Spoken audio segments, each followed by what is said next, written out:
Engineer, nadhani naanza kufanikiwa. Yeah, naona mambo mazuri sasa. Nadhani naanza kufanikiwa japokuwa tunaunga. Next time mtachukua ushauri wako, kwa kweli maengineer mtusaidie.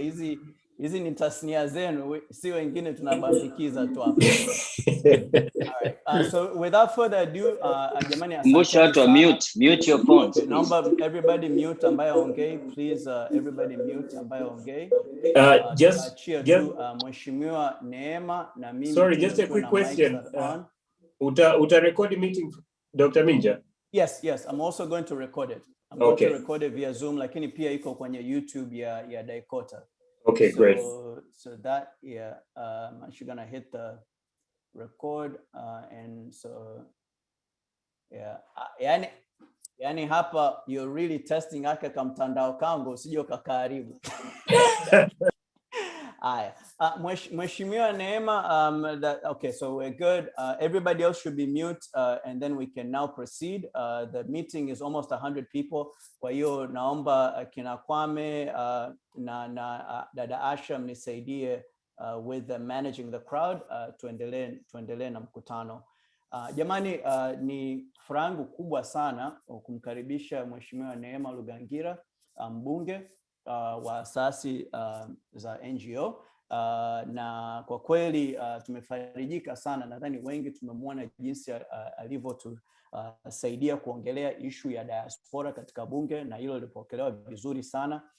Comments zake zilifuatiliwa na comments za Mheshimiwa speaker wa bunge ndugu Ndugai, na pia waziri wa mambo ya nje, waziri balozi Mama Mulamula pia alipokea salamu za mheshimiwa mbunge na pia kuzijibu kwa matumaini makubwa sana.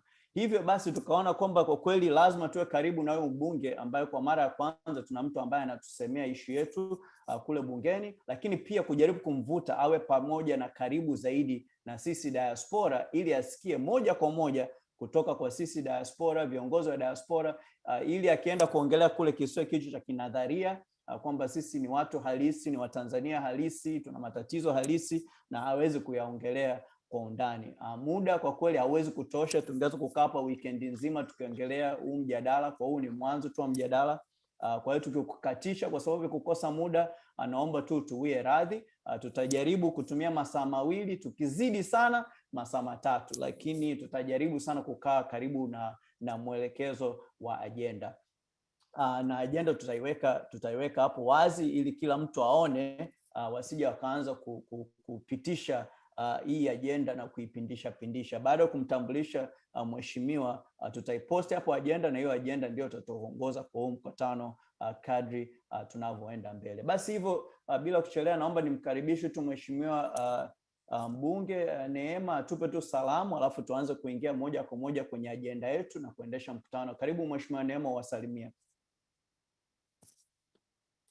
Uko mute mheshimiwa Neema, karibu.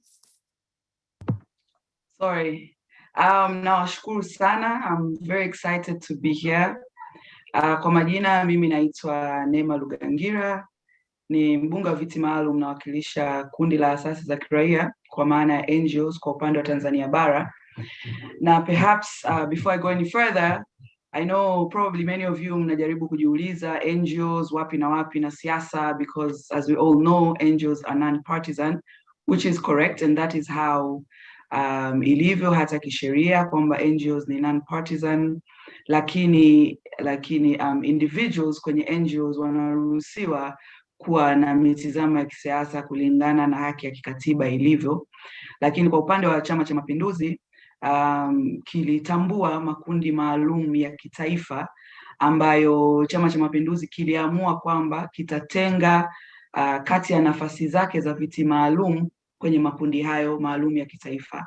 Kwa hiyo kwa Chama cha Mapinduzi kuna wabunge wa viti maalum kitaifa wanawakilisha kundi la wafanyakazi, kundi la vijana, kundi la vyuo vikuu, kundi la watu wenye ulemavu, pamoja pia na kundi la asasi za kiraia, ikiwa kama kwa maana kwamba haya makundi yote yana mchango mkubwa na muhimu kwenye maendeleo ya jamii.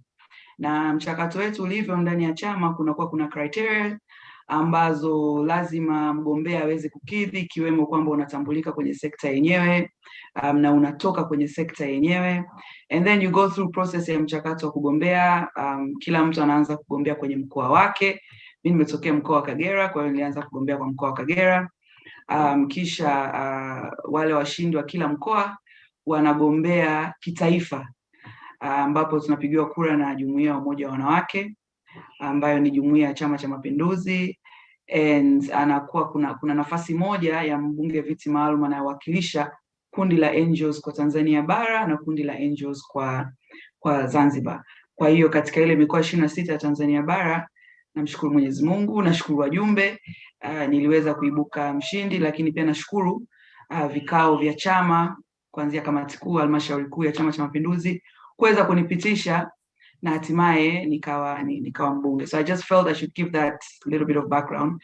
Lakini as you all know, once mtu umeshakuwa mbunge, you know, the driving point there ni maendeleo ya jamii, na unapoongelea maendeleo ya jamii huwezi ukadifferentiate kwamba napeleka kwenye hawa chama changu, hawa sio chama changu, haiko hiyo. Kwenye maendeleo, you know, you put haya masuala yote ya tofauti za kiitikadi za kisiasa zinakuwa zimeisha pale ambapo uchaguzi umeisha. Sasa tunaangazia namna ya kuimarisha na kujenga nchi yetu.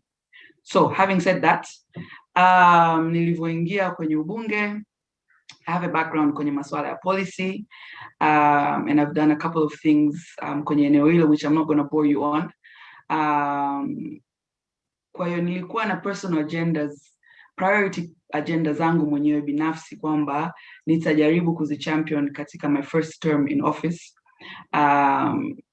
ikiwemo agenda nutrition, because I'm very passionate about eneo zima la nutrition, participation ya WaTanzania kwenye extractive sector kwa maana ya mining, oil and gas, lakini pia the agricultural sector kwa maana ya crop, livestock and fisheries, na the whole spectrum ya kuhakikisha kwamba kuna maendeleo endelevu kwenye uwekezaji ndani ya nchi yetu.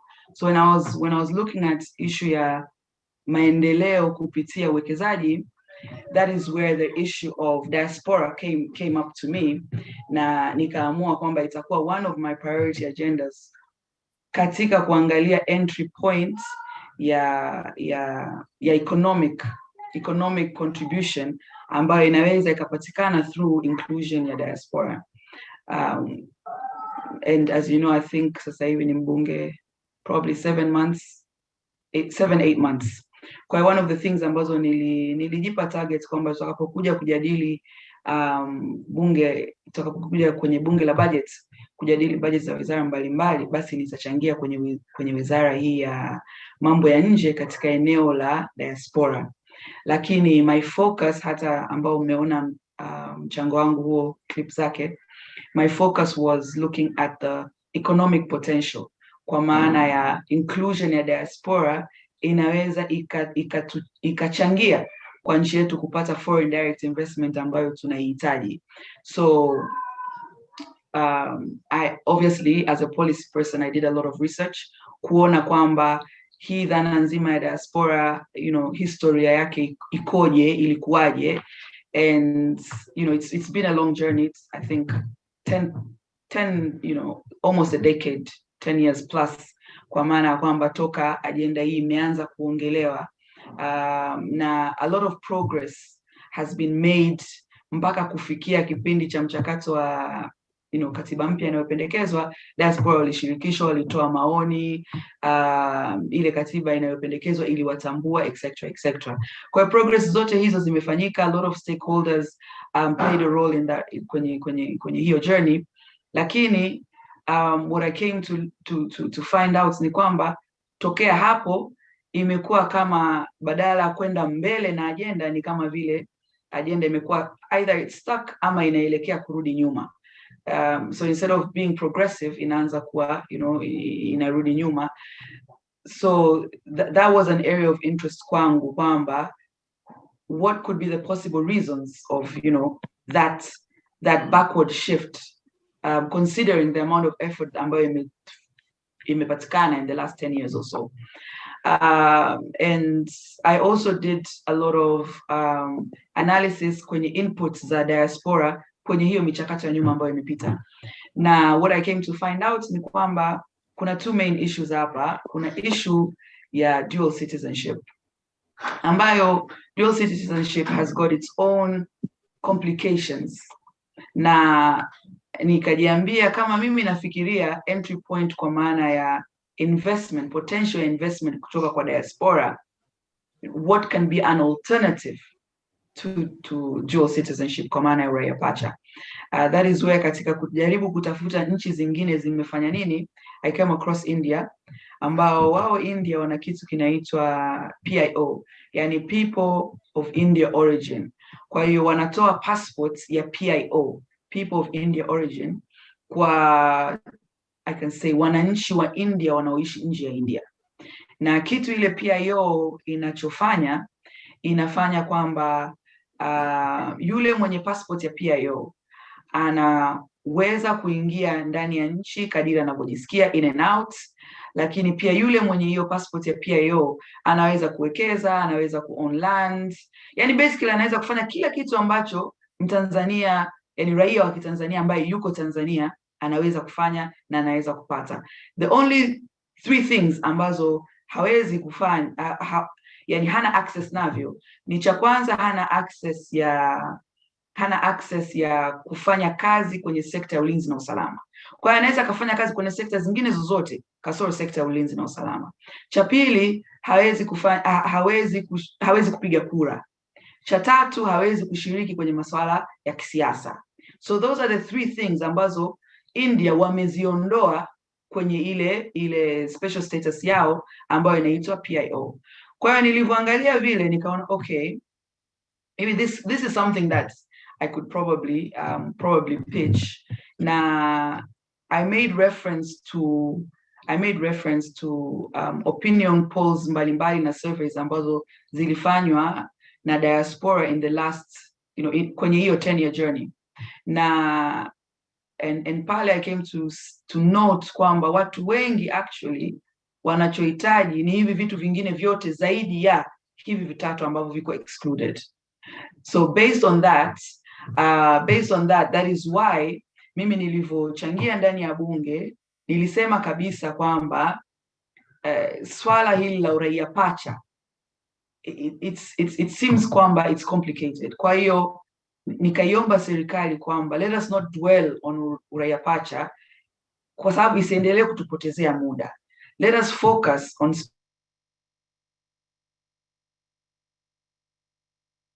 special status, ambayo ni kitu ambacho hata sasa hivi diaspora you already investing, lakini the only challenge is mnafanya uwekezaji kupitia njia ambayo sio rasmi, kwa maana kupitia ndugu jamaa na marafiki. Kwa hiyo you can't even really report on it or quantify it, which is another risk, kwa sababu diaspora pia wanapoteza hela nyingi kwa kupitia njia hiyo. Lakini kwa kufanya hivyo tutaweza kupata ile rasilimali fedha ambayo we actually need kwa ajili ya uwekezaji wa nchi yetu. Hiyo ni moja. Lakini pia tutaweza kupata skill sets ambazo nazo tunazihitaji kwa ajili ya kudevelop skill sets ya nchi yetu kwenye kada maalum ambazo zitakuwa zimeainishwa. So ndio maana nikaja na proposal kwamba serikali iandae sera ya diaspora. Hiyo sera ya diaspora sasa itaelezea kwa mapana yake how will we do this inclusion ya diaspora, lakini pia ukishakuwa na sera itapelekea kuwa na sheria na kanuni ambazo zitaainisha huyu diaspora anashirikishwa vipi. Sasa naishukuru sana serikali na Mheshimiwa Waziri wa Mambo ya Nje, Mheshimiwa Balozi Mulamula, alipokea ushauri wangu very positively na akaahidi bungeni kwamba before end of the year kutakuwa na sera ya mambo ya nje ambayo ndani yake kutakuwa na sera ya diaspora. So to me that was a huge achievement, and I believe kwamba it became slightly more easier to get that commitment kwa sababu nili omit the three areas ambayo I personally feel that zina changamoto zake, lakini pia ili uzipate hayo maeneo matatu lazima ije agenda ya dual citizenship, ambayo so far it has taken us 10 years plus and we're not really going anywhere, ama we're not getting there at the pace ambayo pengine tungehitaji. Sasa ikiwa kama mbunge, one of the things ambazo nimejiwekea mimi mwenyewe as a personal commitment ni kwamba any agenda I bring up in parliament, I would like to see it through. So kwamba nimeongelea kitu ndani ya bunge, kwa hiyo baada ya bunge nimepata endorsement, kuna ahadi imetolewa, alafu imeisha pale. I want to be able to see through that agenda ambayo nimewasilisha ndani ya bunge, na to be on top of utekelezaji wa ile ahadi ambayo imetolewa ndani ya bunge. So I felt that my initial first step, I did it on my own, kwa maana ya kwamba hakuna mtu yote kutoka diaspora ambaye aliniomba, hakuna mtu kutoka diaspora ambaye niliwahi kuongea naye kuhusu jambo hili. Kwa there was no influence, even knowledge whatsoever kuhusu diaspora. I remember at a few diaspora people, mwafujua kuna budget session ya foreign inakuja, they tried kusema, we should talk, maybe we can give you inputs, and I totally said point blank, I don't want any inputs, kwa sababu nilikuwa nataka ile my first step iwe yangu mwenyewe bila any bias, based on my own analysis, understanding, so that I can truly own kile kitu ambacho nakiwasilisha. But sasa kwa ahadi ambayo tumepata, where I am right now is I would like to follow through hii ahadi na utekelezaji wake, lakini kuna clarity na data ambayo ninahitaji, ambayo ili kupata hiyo inabidi nipate kutoka kwenu. It's a whole different thing kusoma vitu kwenye makaratasi and actually engaging and conversing with the actual diaspora. Kwa hiyo ndio maana nikaomba tufanye kikao cha leo ili niweze kuainisha hizi agenda 4 ambazo nimeziainisha. I'm sure zitakuwa shared to discuss, ili tuwe na uelewa wa pamoja, so that kwenye hii next step tuweze kwenda vizuri zaidi, tuweze kwenda vizuri zaidi ili tuweze kufikia malengo yetu. But kitu ambacho I would like to say from upfront ni kwamba I'm personally committed to this agenda, kwa sababu naona an economic potential for our economic development. And in no way am I saying kwamba, efforts ambazo zilifanyika prior hazikuzaa matunda, because they did. Kwa sababu 10 years ago hii agenda ilikuwa huwezi kuiongelea, lakini sasa hivi ni agenda ambayo inazungumzika. Kwa hiyo we've made a lot of progress, lakini kinachotakiwa sasa ni kukubaliana, what are we talking about, ili tuweze kuona how can we achieve that.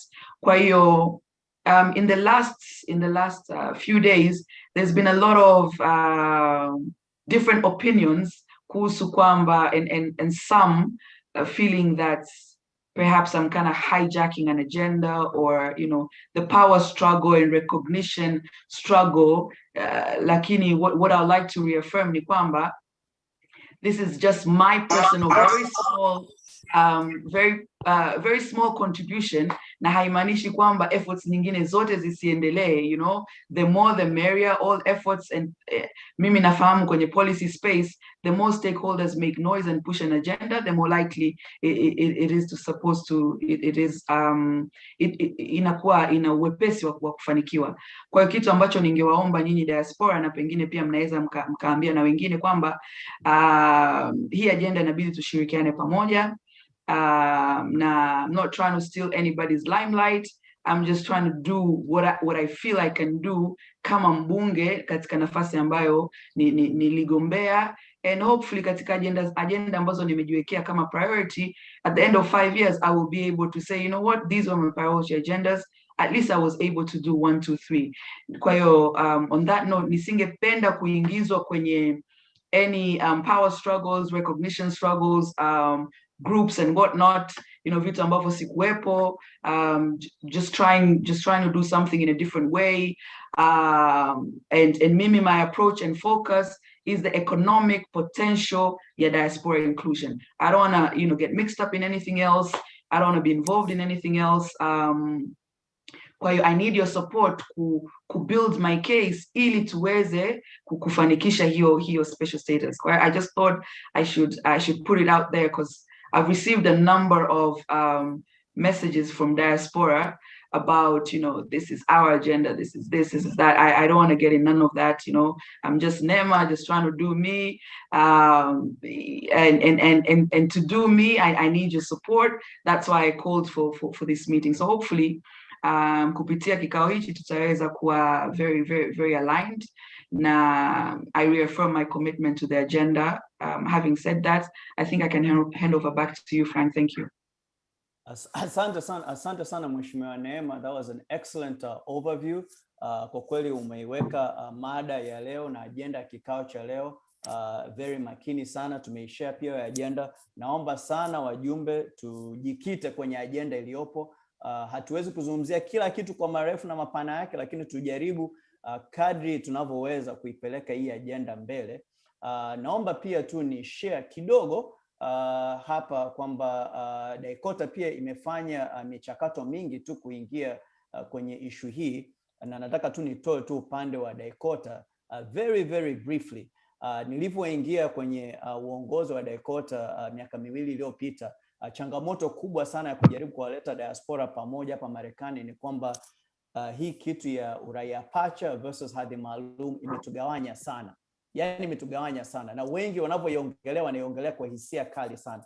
Najua hata hapa ambapo watu wataanza kuchangia mada, utaona pengine tukawa na makundi mawili kabisa ambayo yanaongelea na yana pointi nzuri pande zote mbili. Lakini sisi kama Daikota hatutaka kuwa kwamba tunachangia sisi ni wa hadhi maalum ama sisi ni wa uraia pacha. Na mara nyingi huku kwenye diaspora tunajaribu kuwekeana labels. Basi wewe kama ni uraia pacha, wewe utakuwa ni Chadema. Kama wewe ni hadhi maalum, wewe utakuwa ni CCM. Na moja kushamwekea label, basi tunaacha kusikilizana. So basi baada kuona hilo, tukasema ukipata uraia pacha ama ukapata hiyo hadhi maalum, ni nini hasa unataka? What is our priority? Sawa, na wengi tumeshaanza kufikia umri wa makamo, tunakaribia miaka 50, wengine wameshazidi miaka 50, wengi wana familia na kadhalika. Kwa hiyo tuna priority tofauti. Na kwa hiyo hata tukiangalia diaspora ni nini, kuna mitazamo mingi sana. Kuna wengine wamefika Marekani miaka ya 70, kuna wengine wamefika Marekani 2010. Hatuwezi kuwa na mtazamo mmoja. Lakini katika hii survey tuliyofanya, na naomba sana mjaribu kuingia kwenye tovuti ya Daikota,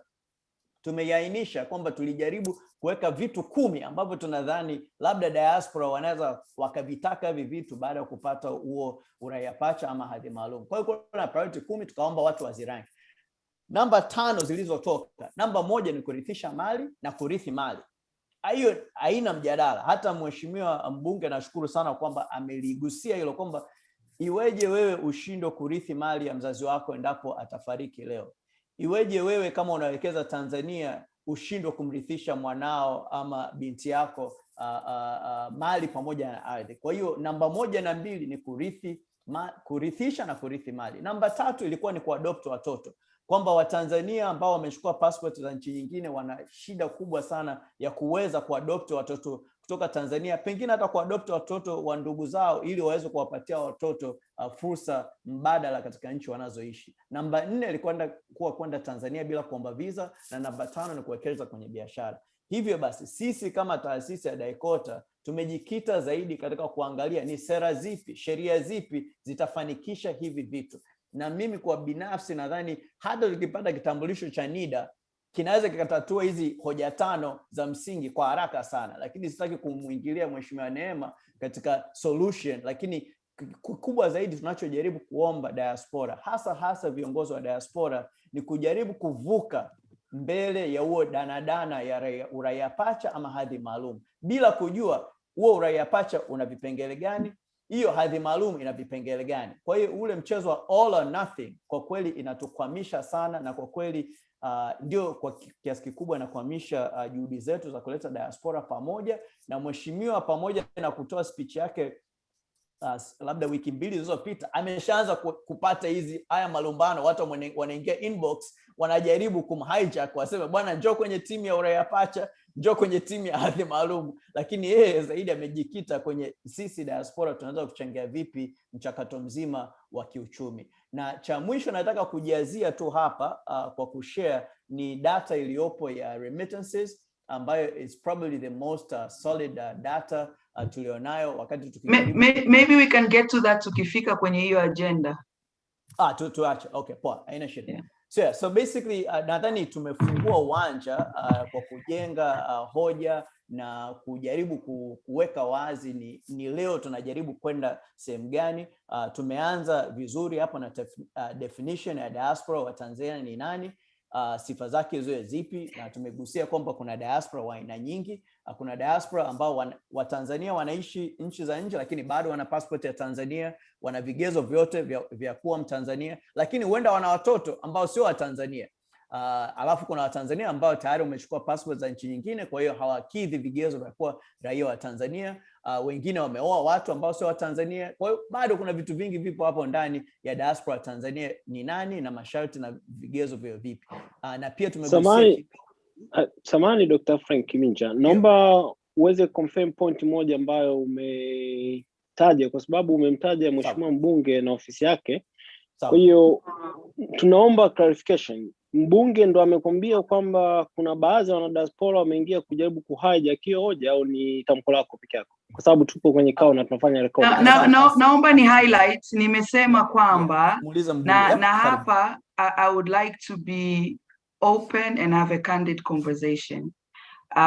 Nimesema kwamba nimepata several messages kuhusiana na kwamba I am trying, yani mimi nachofanya is I'm trying to hijack agenda ambazo zilikuwepo miaka mingi na zilishaanzishwa miaka mingi.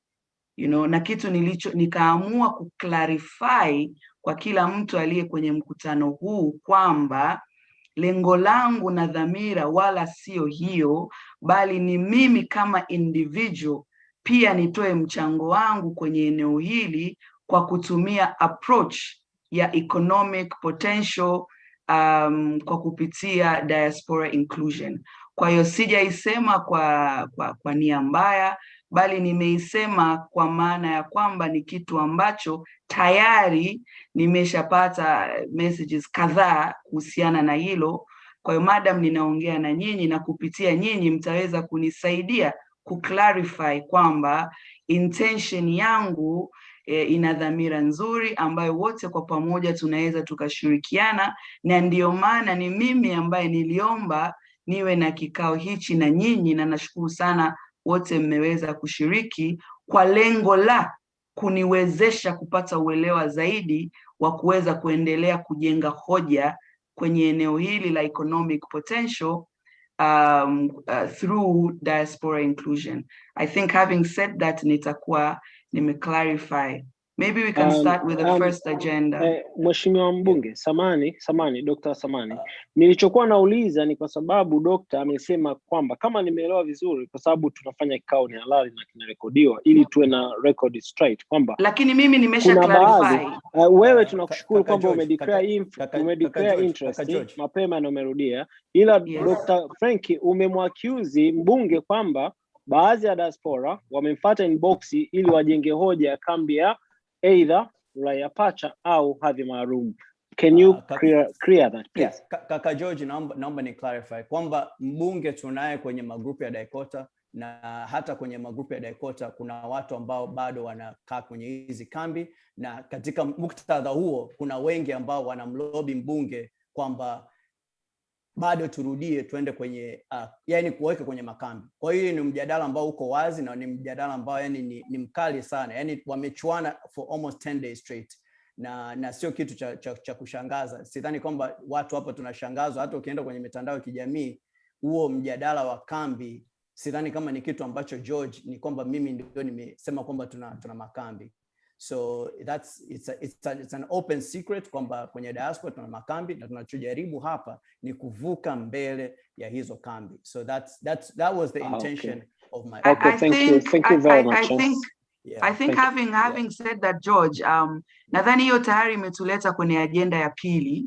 Na pia ningependa kuclarify anavyosema kambi, kwa sababu mimi ni mwanasiasa, nikisikia kambi nafikiri kisiasa. Anavyosema kambi, haongelei kambi ya kisiasa. Anaongelea kambi kwa maana ya kwamba ndani ya diaspora, mimi binafsi katika hichi kipindi kifupi ndani ya diaspora nimeshaona kuna makundi mawili makubwa. Na ndio hiyo inakuja kwenye agenda yetu ya kwanza. I don't know, Frank, if you can put up the agenda. Inakuja agenda yetu ya kwanza, definition ya diaspora ni nini? Kwa sababu hapa kwenye diaspora, wako diaspora ambao tuseme ni WaTanzania ambao hawajapoteza uraia wao wa Kitanzania, lakini labda wana green card ama sijui wana kadi gani ambazo zinatolewa kwenye hizo nchi mbalimbali, lakini hajapoteza utanzania wake. Kwa hiyo Mtanzania huyu ambaye ni Mtanzania bado lakini anaishi nje, lakini hajapoteza utanzania wake, yeye anapendelea zaidi dual citizenship, uraia pacha. Lakini kuna kundi jingine ambalo ni Mtanzania ambaye ameshapoteza uraia wake kwa sababu amechukua uraia wa hiyo nchi nyingine. Huyu hata akipata chochote yuko radhi apate. Sasa haya makundi mawili, we have to be very clear about, tunapomuongelea diaspora tunamuongelea nani, ili wote tuje kwa pamoja. You know, we have to meet in the middle, kwa sababu mwisho wa siku itakapokuja hii agenda labda inajadiliwa kwa mapana, you know, itakapoitwa diaspora isije kajitokeza hawa wanasema hivi, hawa wanasema hivi. Lakini pia tunapomuongelea diaspora, how far will we go? Kwa sababu nchi tofauti zinaenda tofauti, kwa maana kwa, are we going to go to second generation? Are we going to end at third generation? Hicho nacho ni kitu ambacho nyinyi kama diaspora na sisi kwa pamoja, you know, lazima tuangalie what do we mean tunaposema diaspora wa Tanzania, yani ni nani? Kwa hiyo having said that, nadhani pengine, you know, Frank, you can open hii ya kwanza, kwa maana kwamba tunaposema diaspora wa Tanzania, who is this diaspora? I think that's a good point. Labda to pause hapa ili tuweze kuwapa watu nafasi ya kuchangia na kutoa mtazamo wao kwa nani should be targeted, and at least kwenye hii sera ya diaspora, how far should it go. Kwa hiyo tutakaribisha let's say maswali matano, and let's do 2 minutes each. Naomba kwa kweli actually hold on, isiwe maswali mainly directed to me, kwa sababu vingine mimi nataka kujifunza kutoka kwenu. So, no, I mean maswali and comments. Okay. Maswali and comments. Lakini please 2 minutes each. Tuko watu zaidi ya 160. So let's respect. So just go straight to the question. Nitakwenda chini kadri ninavyoona watu hapa wamenyosha mkono. Tukianza na kaka Emil, 2 minutes kaka Emil, uko mute. Nashukuru sana mwenyekiti wa Daikota Dr. Minja. Mimi nimshukuru dada yangu Neema. Dada Neema, naomba definition ya diaspora uende uisome tena, kwa sababu unaisoma kinyume hapa. Unataja uraia, unasahau utaifa. Sisi tunachokipigania ni kutopoteza utaifa wetu unaoletwa na definition mbovu ambayo watu hawaijui ya diaspora. Utaifa ni kama ngozi, uraia ni kama shati. Sasa nakupa mfano wa kukueleza vizuri. Mimi nimezaliwa Mwafrika, Bukoba, Tanzania. Sasa hakuna kitakacho ondoa kuzaliwa kwangu, au hakuna nguvu zozote katika mbingu na dunia itakayo ondoa utaifa wangu huo wa kuzaliwa. Lakini uraia unaupata kulingana na struggle zako. Sasa hapa ndipo wanasiasa mnapoanza sasa kupotea. unaowasikia wanataka uraia pacha. Sio kwamba wanataka uraia pacha, wanatetea haki yao ya kuzaliwa. Wanasiasa mnachanganya vyote viwili, ndiko tatizo lilipo. Mimi naomba niweke foundation hiyo kwamba mnakosea definition hasa. Sasa diaspora ni neno lililotoka kwa Yahudi. Myahudi ni Myahudi hata akiwa na miaka 100 Urusi au Marekani. Anaporudi Israel anapokelewa kama Myahudi bila kuuliza swali. Na sisi ni Watanzania, lakini sisi tunakwenda ahead zaidi kwamba watoto wetu na wao watambuliwe kama Wayahudi wanavyotambua watoto wao wanapokwenda nyumbani. Sasa mimi mwenyewe ni Mtanzania. Hiyo sioni kwa nini mwanasiasa utake kufuta utaifa wangu niliopewa na Mwenyezi Mungu. Ndiko hapo jasho nako tutaka kumalizana. Uraia wangu niwe Marekani, niwe Mtanzania, niwe Mkanada, niwe Mwingereza, it doesn't matter. Mimi nikija nitakuwa naitwa Emili Muta. Ukishaona Muta unajua kabisa kwamba hii Kagera hii. Na ndio maana ubini una maana nyingine, una maana kubwa sana. Kwa mimi naomba nianzie hapo kwenye definition tu. Nashukuru sana mwenyekiti. Asante kaka Emil, asante kaka Emil. Karibu kaka George Stanley, 2 minutes. Asante sana Dr. Asante sana, na nichukue fursa hii kwanza kutambua heshima mbunge na declare interest, kwa hatuna wasiwasi wowote. Swala langu ni hii hoja ambayo inaonekana ni mtazamo wa baadhi ya raia nchini au viongozi tunao kwamba swala la ulinzi na usalama haliwezi kutambuka kwa diaspora. Lakini wapo wana diaspora ambao wana mapenzi na tamanio ya kuona kwamba nchi yetu inakuwa salama katika nyanja za ulinzi. Je, kama haiwezi kuwahusisha katika kazi, je, wanaweza kupokea consultation? Hilo nafikiri tunahitaji pia kulitazama, kwa sababu kwenye diaspora kuna hazina nyingi ya watu ambao wanaelewa mpana kuliko kuwa na mawazo finyu ya kule ndani kwamba diaspora labda wanaweza wasiwe na mchango kwenye hilo eneo. Safi. Safi. Asante sana kaka George, tumepokea hoja zako. KSM, naomba ujitambulishe, karibu please. Asante sana mwenyekiti, naitwa Dr. Kizito Samula Mukasa. Nimeshindwa kubadilisha jina hapo kwa sababu function haipo. Ninaishi Ujerumani. Na nimezaliwa Bukoba pia Minziro kama nawahi kupasikia. Na namshukuru mbunge na nampa heshima zote kwa nafasi. Aliongea kwanza, nimependa sana hicho alichokisema, na kwamba kuna uraia na utaifa. Hivi vitu tunavichanganya sana. Na tumeambiwa kutaja definition. Sijaelewa vizuri kama hiyo kazi ya definition is it kwetu au ni kitu cha siasa au serikali. Sina uhakika kama sisi tunatoa definition au serikali inatoa definition. Kama mbunge anahitaji imports, we can put them, give, lakini nadhani kwamba kazi ya kudefine ipo nje. I just say that here to see. That's my opinion. Lakini I'm very very pleased kwamba mimi na damu ya Kitanzania, yani I don't know. Kwa hiyo hata ukisema uraia sio Tanzania, lakini kule Minziro kule nikienda ni nyumbani. Kwa naomba vitu kama definition itafanyika viwekwe wazi kwamba ukizaliwa damu unayo ni iko pale pale, nayo damu haitolewi. Nashukuru sana. Asante sana, asante sana. Tutamalizia na Ben na Edil. Karibu Ben.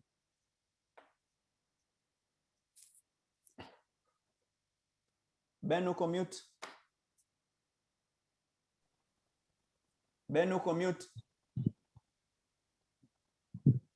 Nasema asante sana. Leo mmenikosha chairman. Leo ndo baada ya miaka 60 ya kupata uhuru ndo mnataka kujua maana yake nyewe wanasiasa mnataka kujua definition ya diaspora. Okay, that shows wanasiasa Neema,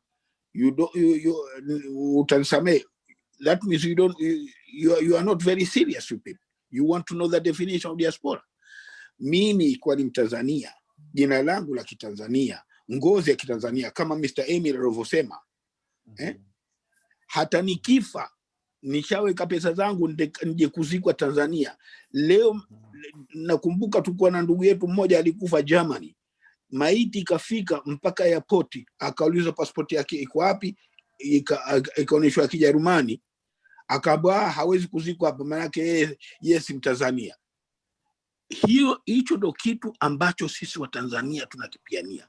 Hiyo kwa raia, that is kama Mr. Emel alivyosema kabla, kwa raia si raia. Tumekuja huku ughaibuni, sio kwa maana yake tumeitupa ile passport ya Tanzania. Hatujaitupa, tunayo, iko mpaka sasa hivi, ni miaka 73 iko mpaka sasa hivi inayo hapa, lakini tunatafuta maisha Kwa hivyo lazima tupewe haki yetu ya kuwa ni raia ni ngozi yetu na Tanzania.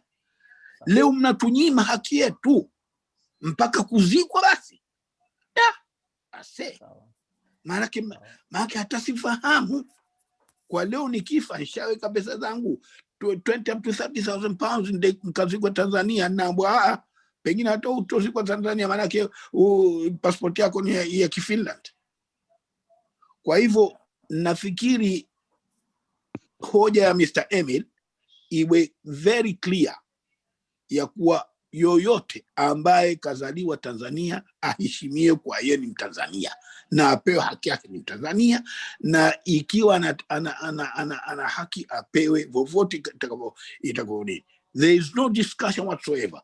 So Neema, tupelekee ujumbe wetu kwa Bi Samia Suluhu, mwambie Bendo kasema hivyo, ananijua uzuri huyo Samia, kwa tunataka ule uraia pacha uje hivi sasa, maana ndo wakati hivi sasa wa kutaka uraia chapa. Asanteni na thank you Mr. Emin, umechambua vizuri sana diaspora. Kwa heri. Asante kaka Ben, asante kaka Ben. Naomba tumalizie na Edil, karibu. Assalamu alaikum. Kwa jina mimi naitwa Ahmed Said Ilyasi, ni mwishi hapa Denmark, na kuja kwangu hapa ningelipenda sana kuja na kundi letu sisi ambao kama mimi ni mzaliwa wa Tanzania lakini ni mkulia wa huku ughaibuni tangu nilivyokuwa mtoto, na sasa pia na sisi tuna watoto wetu ambao pia tunawalea kuwa ni wa Tanzania. Na mara nyingi kuongea hapa kama mheshimiwa mbunge waliongea kuhusu investment na uwekezaji Tanzania, naomba pia kueleza kwamba kuna wengine ambao hasa kama ni watoto wetu ambao wanao uwezo wa investment ya Tanzania kwa namna nyingine nyingi kuliko uwekezaji. Hawa watoto wetu sisi tunawalea, wanasomeshwa huku, wengine wanapenda kuja kuja nyumbani kwenda university ya hapo nyumbani, wengine wanapenda kuja kama exchange student. Lakini sote sisi hapa, kwa vile ambao sisi tumekulia hapa na huku ughaibuni na wengine ambao tumezaliwa hapa ughaibuni, ni automatical kwamba sisi tunakuwa na uraia wa huku nje. Na huku uraia wetu hapa sio kama grupu nyingine ambayo imechagua ule uraia au kama wengine wamekuja kwa sababu kutafuta maisha, lakini wengi wetu hapa sisi tumezaliwa hapa.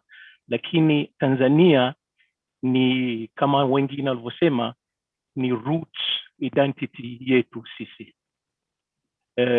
Kwa hiyo haya mambo yote yaliyosemwa hapa sisi tunaelewa, na ile agenda ilivyoweka point ambao Taikota ameweka zile ule tafiti ulivyofanywa, zile point 5 za mwanzo, hizi ndio point ambazo sisi ambao tumezaliwa huku na sisi ambao tumekulia huku tunazihitaji kwa nguvu sana.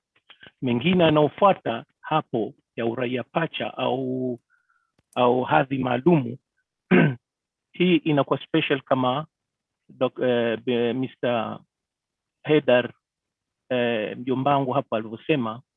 Haya ni mambo ya wasili ambayo wengine wanayo, na kuna grupu nyingine ambayo mpaka sasa hivi wanaishi ughaibuni ambao wao pia ni diaspora ambao wanao raia wa Tanzania ambao wao hawahusiki na problem ya hizi nyingine zinazofuata hapo.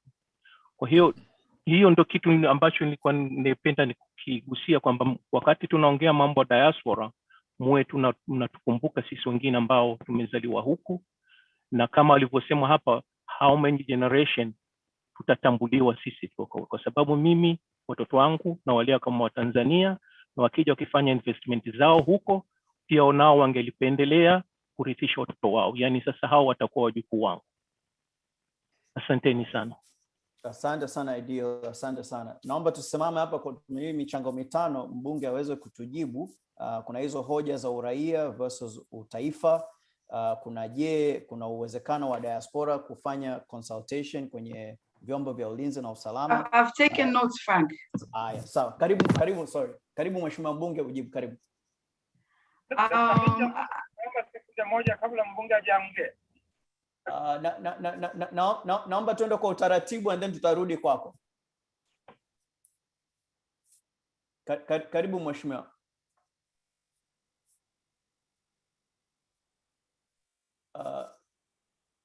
You are muted mheshimiwa. Mheshimiwa Neema uko mute. Samahani. Yes, karibu.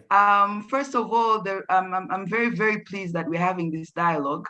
And the reaction of the first agenda already goes to show how diverse we are kwenye hili swala. Kwa hiyo mimi binafsi, I'm over the moon because this is exactly what I wanted. Kwa hiyo naomba ni clarify vitu ambavyo vimeletwa. Nitaanza na wa mwisho.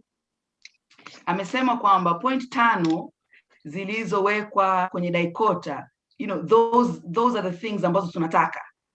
Na vitu vyote hivyo 5 tukiviangalia critically vinaweza vikapatikana via special status bila dual citizenship. Kwa hiyo there are times ambazo sisi wenyewe tunajiconflict. Nikija kwa mzee wangu imeandikwa jina kama Ben. Kwanza mzee wangu nilikuwa mkie shikamoo. Umeongelea kwamba baada ya miaka 60 na kadhalika, unfortunately or fortunately nilikuwa bado sijazaliwa.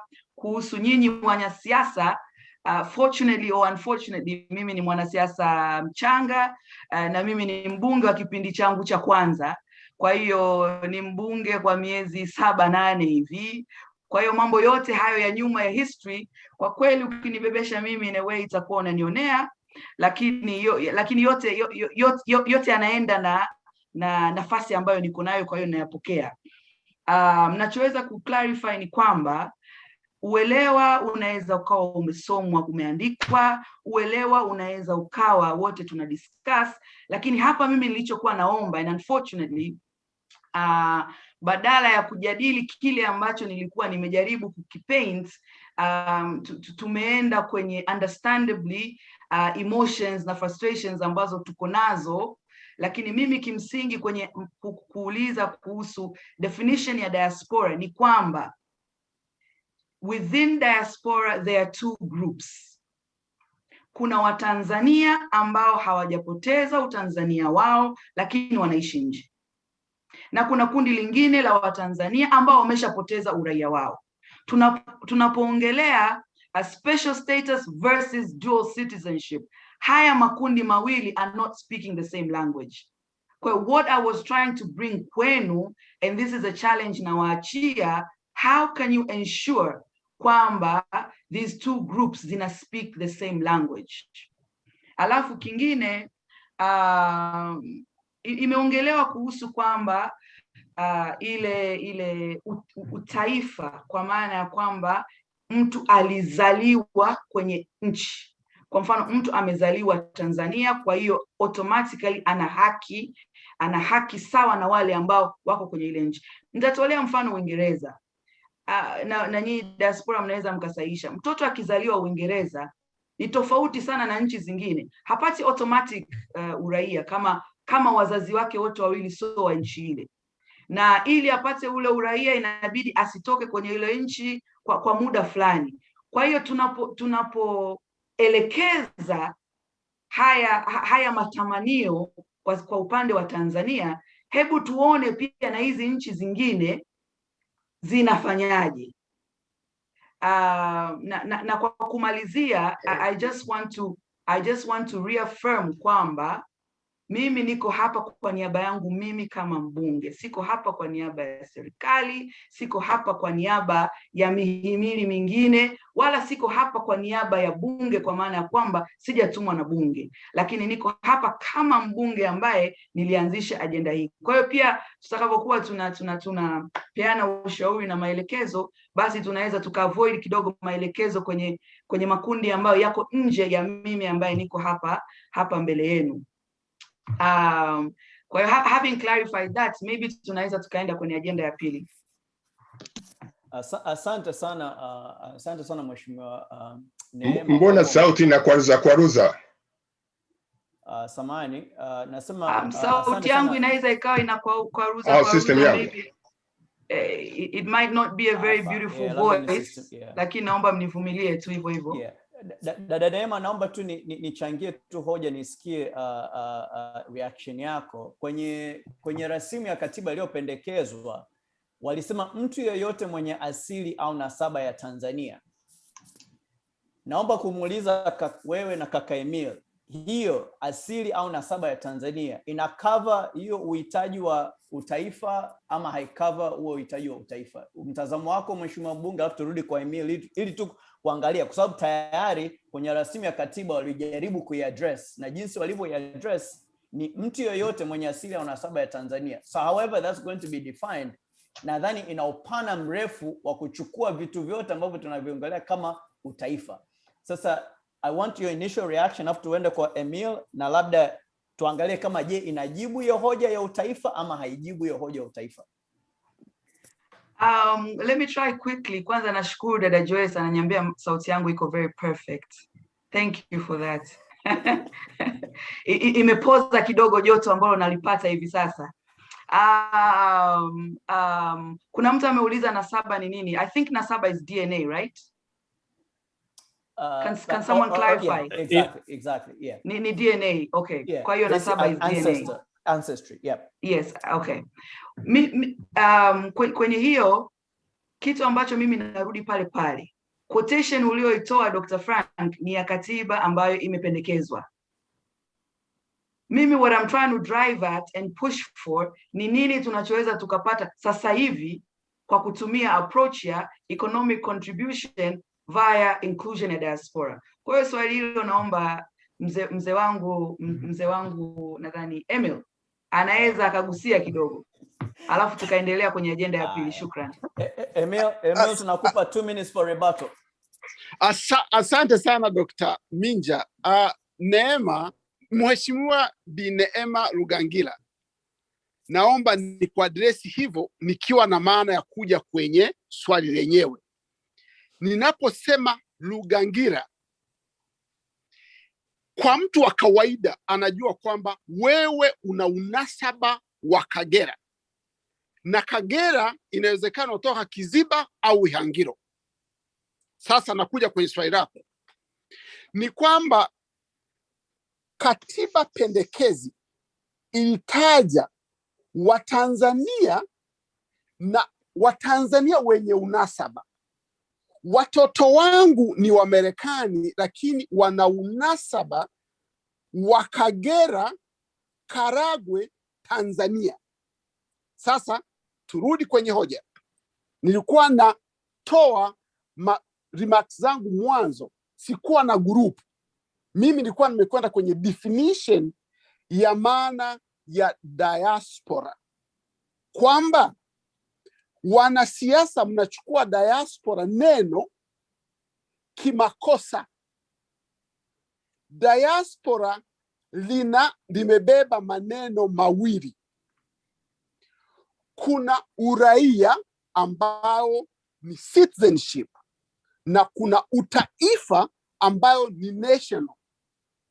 Sasa mimi ni nation of Tanzania, Karagwe, Kagera.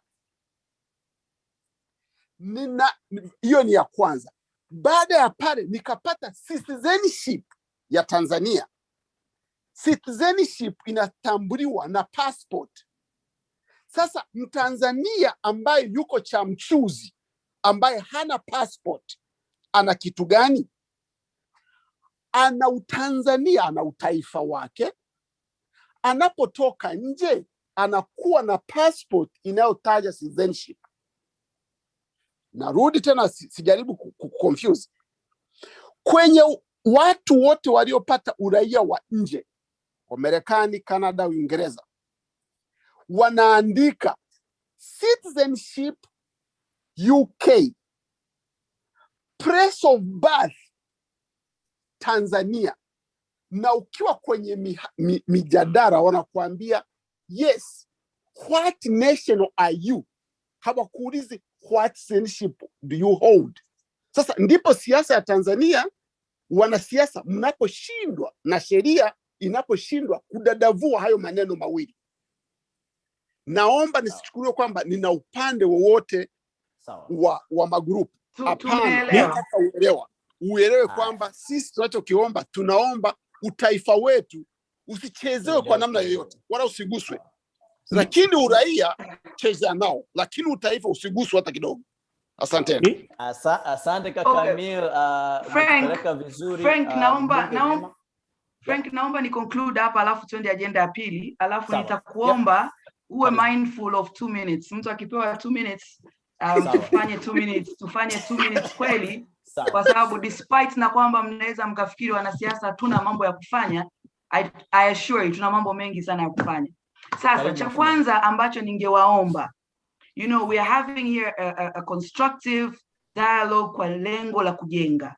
Nimesikia a couple of people mkipoint fingers, nyinyi wanasiasa, ningewaomba kwa heshima na unyenyekevu sana, you know, let's try and put that aside, that pointing finger, kwa sababu hapa mnaongea na mimi ambaye ni binti yenu, mdogo wenu, dada yenu, kwa unyenyekevu mkubwa kabisa niko hapa kwa lengo la kujifunza zaidi kupitia nyinyi, ili agenda ambayo nimeianzisha mimi binafsi iweze kufanikiwa. Kwa hiyo ningewaomba sana, let us avoid pointing fingers, kwa sababu na mimi naweza nikaanza kusema nyinyi diaspora mnajiona you're so special and what not. Sasa hapo tutaweza mkutano unaweza ukaharibika, ikabidi na Frank aokoe jahazi, azime kila kitu ghafla. Kwa hiyo niwaombe sana kwa sababu mheshimiwa, nadhani hizo comments za mwanzo kidogo tu nimalizie kabla kwenda agenda ya pili. Mwisho wa siku tutambue ya kwamba mimi ni Mtanzania ambaye nimebaki Tanzania, napambana kwa ajili ya kuchangia maendeleo ya nchi yangu nikiwa Tanzania. Kwa hiyo tukileta emotions ndani, hata na mimi zinaweza zikashift my focus, zikashift my focus, badala ya ili kuavoid mimi kutokuwa emotional kwenye hii agenda. Ndio maana nimechagua kufocus kwenye economic contribution via diaspora inclusion, kwa sababu hata na mimi kama Mtanzania ninaweza nikawa na mtazamo wangu kama Mtanzania dhidi ya diaspora. Hapo tukianza kupoint fingers nasema, lakini nyinyi si mliamua wenyewe, mlienda huko mkaamua wenyewe kuchagua ganda kama ambavyo tunaliita. Sisi tumebaki tunatoil kwa nchi yetu, sasa ghafla mnataka muwe kama sisi. Kwa hiyo naomba, let us not go to that journey, let us not point fingers. Respectfully, you know, you're talking to me as an individual in all humbleness. Naomba sana. Sasa Frank, naomba tuende kwenye agenda ya pili. Having said that, asante sana mheshimiwa, that's a great segue, lakini hiyo discussion is very important kutuanzishia. Sasa tunaenda kwenye agenda namba 2. Samahani dokta, kidogo hapo kidogo mmeniacha, kwa sababu hapo agenda namba 1 tumeconclude vipi?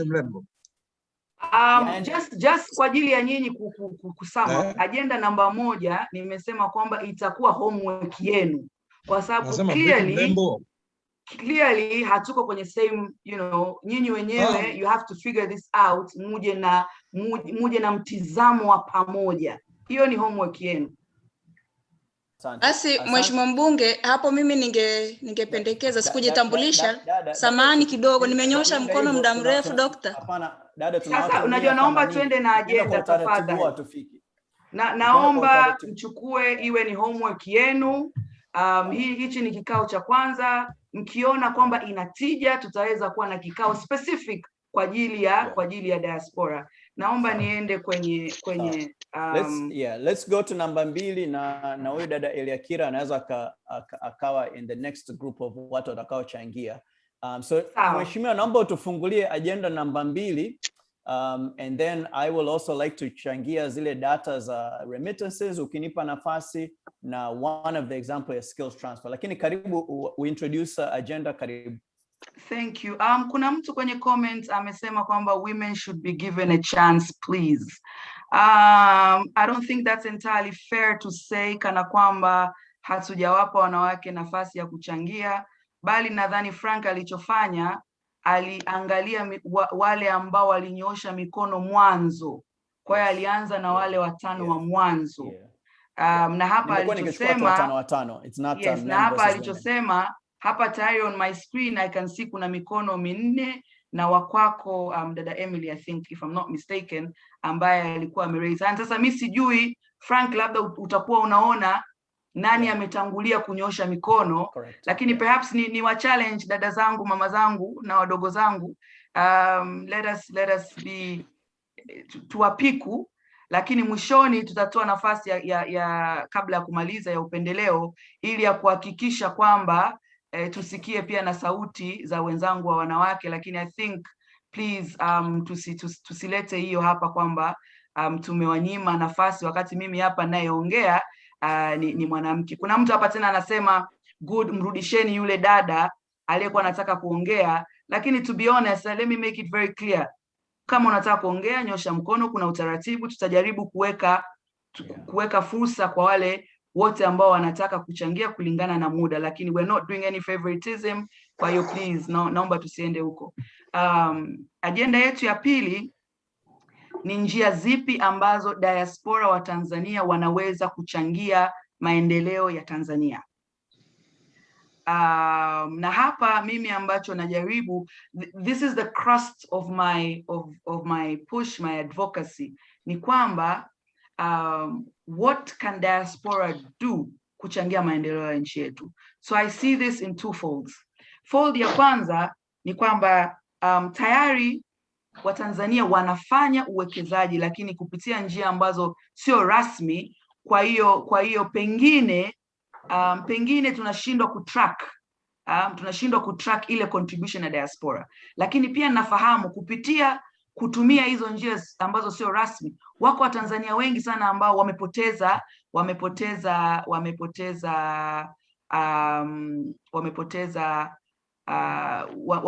fedha nyingi. Je, tunaweza can we put a figure kwenye hiyo pesa ambayo imepotea? Sijui unamtumia shangazi, unakuta mtu anamtumia shangazi mjomba amjengee nyumba, siku anakuja likizo anakuta kiwanja kitupu, hamna hata tofali. You know, what is the cost of that? Lakini pia kuna a lot of efforts ambao diaspora kwenye sekta ya afya wanafanyaga kusaidia, kuchangia na kadhalika. Can we put a figure on that? Huo ni upande mmoja. Lakini upande mwingine ni untapped opportunity ambayo mimi naiona, kwa maana kwamba diaspora, what is the net worth ya diaspora? What is the net worth ya diaspora?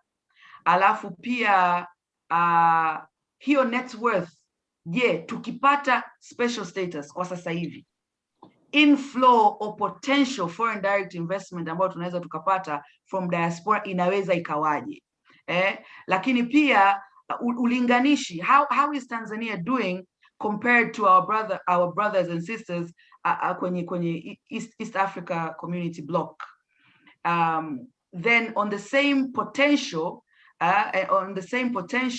ni kwamba skill set, tunahitaji skill set. Nyinyi wenzetu mnayo skill set, kama nchi yetu inafanya a lot of investments kwenye infrastructure. Labda kuna skill set za infrastructure, kuna skill set za afya. Tumeona tunaingia kwenye digital economy.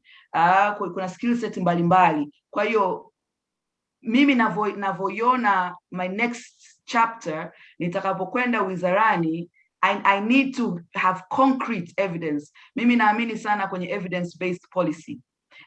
Evidence-based policy advocacy. Kwa that is what I need from you. Perhaps tunaweza tukadiscuss kidogo.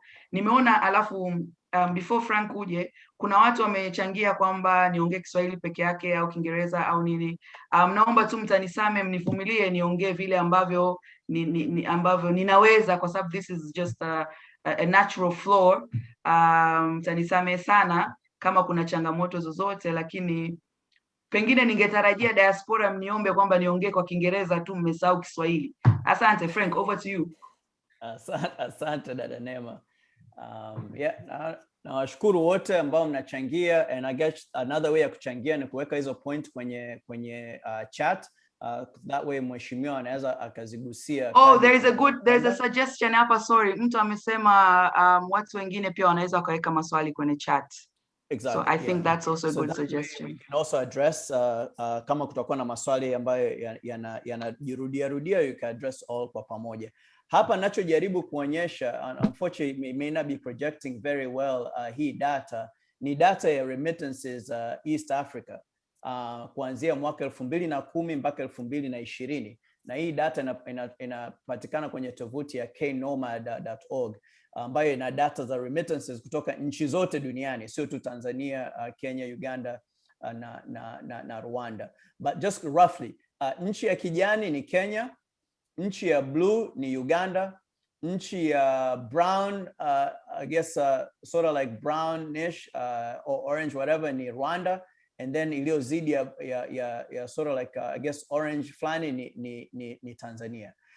Hivyo basi tunachojaribu kuonyesha kwenye data hii ni kwamba Tanzania remittances ambazo zina collected via the World Bank data zimekaa kwenye milioni 400 for the last decade, and actually ukilinganisha 2019 zilifika 433, last year zilishuka, maybe ni kwa sababu ya corona, 409. So ukilinganisha hizo, Uganda ni bilioni 1, so it's almost 2.5 times contribution ya diaspora wa Tanzania. Kenya wamesha actually vuka 3 billion, so 3 billion with a capital B. So kwa hiyo ni almost 10 times contribution ya Tanzania in terms of like remittances. Okay, now unaona hapa ni kwamba Kenya, their remittances have been steadily going up. 2010 walianza na 686.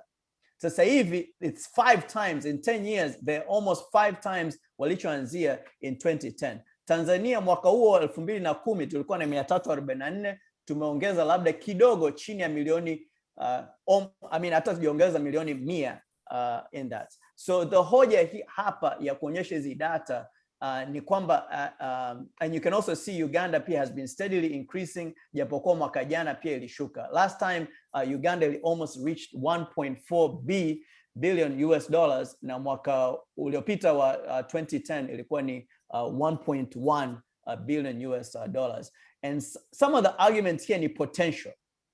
Sawa, sijaonyesha here ndugu yetu aliweka actually GDP contribution. Sawa, kwamba Kenya diaspora wao wana contribute 3% ya GDP.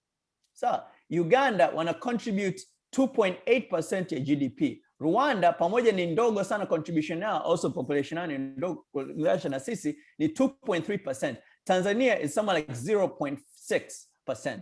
Okay, again, so hii tukiongelea economic potential, sawa, kwamba kuna uwezekano at some point walio nje ya Tanzania waka contribute something like 3% ya GDP ya nchi. Na again, mimi sina data zote za Tanzania kulinganisha, for example, mazao ya Tanzania, madini ya Tanzania, tourism ya Tanzania, what is the contribution to GDP? That would be an interesting comparison, lakini kuonyesha kwamba remittances as a percentage of GDP is not negligible. 3% ya GDP is massive. Hii ni kitu ambacho kinaweza almost kikaanza kuingia kulipia budget ya elimu, for example. So these are sort of comparisons ambazo tungependa tumsaidie mheshimiwa kama people have other sources za data. I think this will be like very, very helpful. This is just one data point. Na hii ni njia moja tu ya kuonyesha hii data and display this data. Namshukuru sana kaka Vincent Reumbiza from Germany ambaye alitumia muda wa kufanya a little bit of like data visualization. So hii ni kitu ambacho katika kuelimisha wananchi na wabunge na other stakeholders, nadhani ni muhimu sana kuonyesha hizi data. Tukumbuke hizi data, I'm not sure kama zinachukua contributions and pesa, zinachukua any form of Dr. Minja, samani. Dr. Minja, samani kidogo kwa sababu nafikiri tulikuwa tunamkosea mbunge muda ambao tunaye hapa, kwa sababu naamini kwamba data ambazo unajaribu kuzipresent ni ambazo unazitoa wewe kama moderator kwenye nafasi ya wanachama wengine au wana diaspora wengine kwenye jamvi. There's a lot of other source of data tunachoweza Kaka George, mheshimiwa ameniomba specifically ni share easy example. Yes, lakini nafikiri kwamba hauwatendei haki wana diaspora wengine kwa sababu inakuwa kama ni mkutano wa Daikota. Understand that you got a wide audience global, right? Kaka George, na tunaweza tukakupa sources zingine Kaka George, with all due respect, hatungekuwa na haja ya kushare link outside Daikota kama ni mkutano wa Daikota. With all due respect, data unazozitoa actually hazijatendea haki Tanzania. What we need to do is to ask how many Tanzanian we have limited back home. We can produce evidence, but we do limit electronically. Kaka George, kama unaweza kuboresha ninachoongea, please changia. That's what I'm trying to say. Hello? Ndugu yangu George, samahani, naomba niingilie kati. Nadhani hata mnapokuaga kwenye mikutano yenu ya kitaifa, ya kimataifa, ya huko duniani mliko, sijui Marekani, sijui wapi, mtu anapo present, it's courteous. Tumwache amalize, alafu kutakuwa na muda wa kuchangia na majadiliano. Sisi tunachojaribu kufanya, we are just opening up the space. Na baada kama ambavyo tumefanya kwenye agenda ya mwanzo kutakuwa kuna michango, lakini kama nilivyosema, huu ni mkutano wa kwanza. Baada ya hapa kila mmoja wenu anaweza kwenda kuandaa documents ambazo zitaniwezesha mimi kupata evidence ambayo ninahitaji.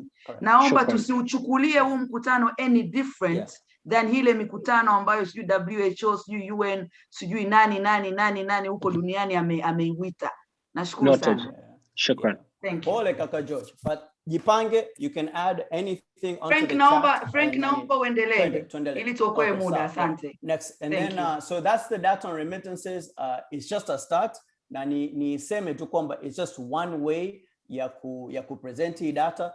Other people may have other opinions, lakini pia lengo hapa ni kumsaidia mheshimiwa ili akienda kupresent hizi data wizarani na bungeni, akipata fursa ya kuchangia awe na data stahiki, na sio kusema kwamba Frank Minja au Daikota wana data the best data whatever. It's just what we have, lakini kuna fursa kubwa ya kuchangia na kuziboresha. The other point ambayo naomba niweke hapa ni kitu cha skills transfer, and again I'm going to share the data I have kwa sababu it's actually our project, and so in that sense siwezi kuongelea something ambacho I guess it's somebody else's project. So I'm just going to take 2 minutes to share hapa. Let me see if I can correct. Just give me 1 second here.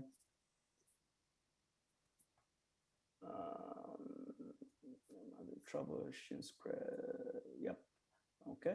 And I'm just going to share while Frank anatafuta. Yeah, this is just 3 minutes. 3 minutes. Okay. I'm only going to share here from upande wa afya. Natambua kwamba kuna maengineer, kuna watu wenye all other types of professions. I'm only going to say hii ni just one example ya skills transfer kwa maana ya program ya training for radiology ya tiba, kwa maana interventional radiology program ambayo tunaifanya pale Muhimbili. Tumekuwa tukifanya tangia 2017 na sasa hivi tunapelekea kuhitimu wanafunzi watatu wa mwanzo kabisa, 2 kutoka Tanzania na 1 kutoka Rwanda, wote mnaweza mkasoma all of this news kupitia tovuti yetu ya roadtoir.org.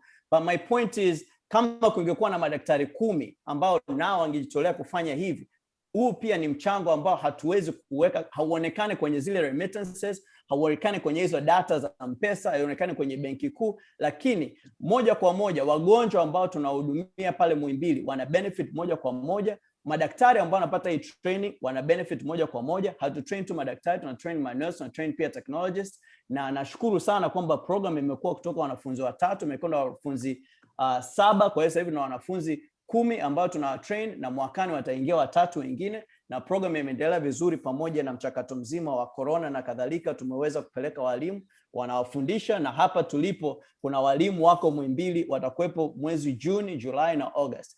But point here sio kushabikia ambacho tunafanya, ni kutoa tu mfano mmoja, na tungependa sana wanaochangia kama wataweza kuongeza hizi example ambazo ni tangible, ambazo wengine wanaweza wakaenda pale wakamuonyesha mheshimiwa, nenda kaangalia sehemu fulani, na hii pia ni program moja hapo ambayo ni inaendeshwa na Diaspora. This is the kind of data na information ambazo dada Neema, mheshimiwa Neema anazihitaji ili kujenga hoja kwenda mbele. Naomba nirudishe muda kwa mheshimiwa Neema and then tuanza kuchukua hoja. Karibu mheshimiwa.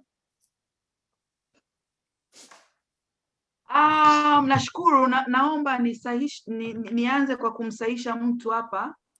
Mmoja kwenye group amesema kwamba mheshimiwa ni mwalikwa tu. Kwa hiyo natakiwa nielewe kwamba mimi ni mwalikwa tu. Naomba niseme kwamba huu ni mkutano wangu mimi kama mbunge Neema Lugangira na Diaspora wa Tanzania. Kwa hiyo let me put that very clearly kwamba huu ni mkutano wangu. Na nawashukuru sana kukubali kushiriki kwenye mkutano wangu. I just thought I should clarify that, because I don't want all of you to get it twisted. This is my meeting. Thank you very, very, very much. I just wanted to clarify that. I think baada ya Frank wewe kusema hivyo, unaweza tukauliza watu ambao maybe wana kitu cha kuchangia kwenye eneo hili la potential investments. Baada ya mfano wako, maybe you can have 5 people ambao wanaweza wakachangia katika specifically kwenye hili eneo. What can they add? Na unaweza ukaanza na kaka yangu ambaye alikuinterrupt earlier on. Na dada Emily. Okay. Yes, let's go back. I think alikuwa anaitwa George.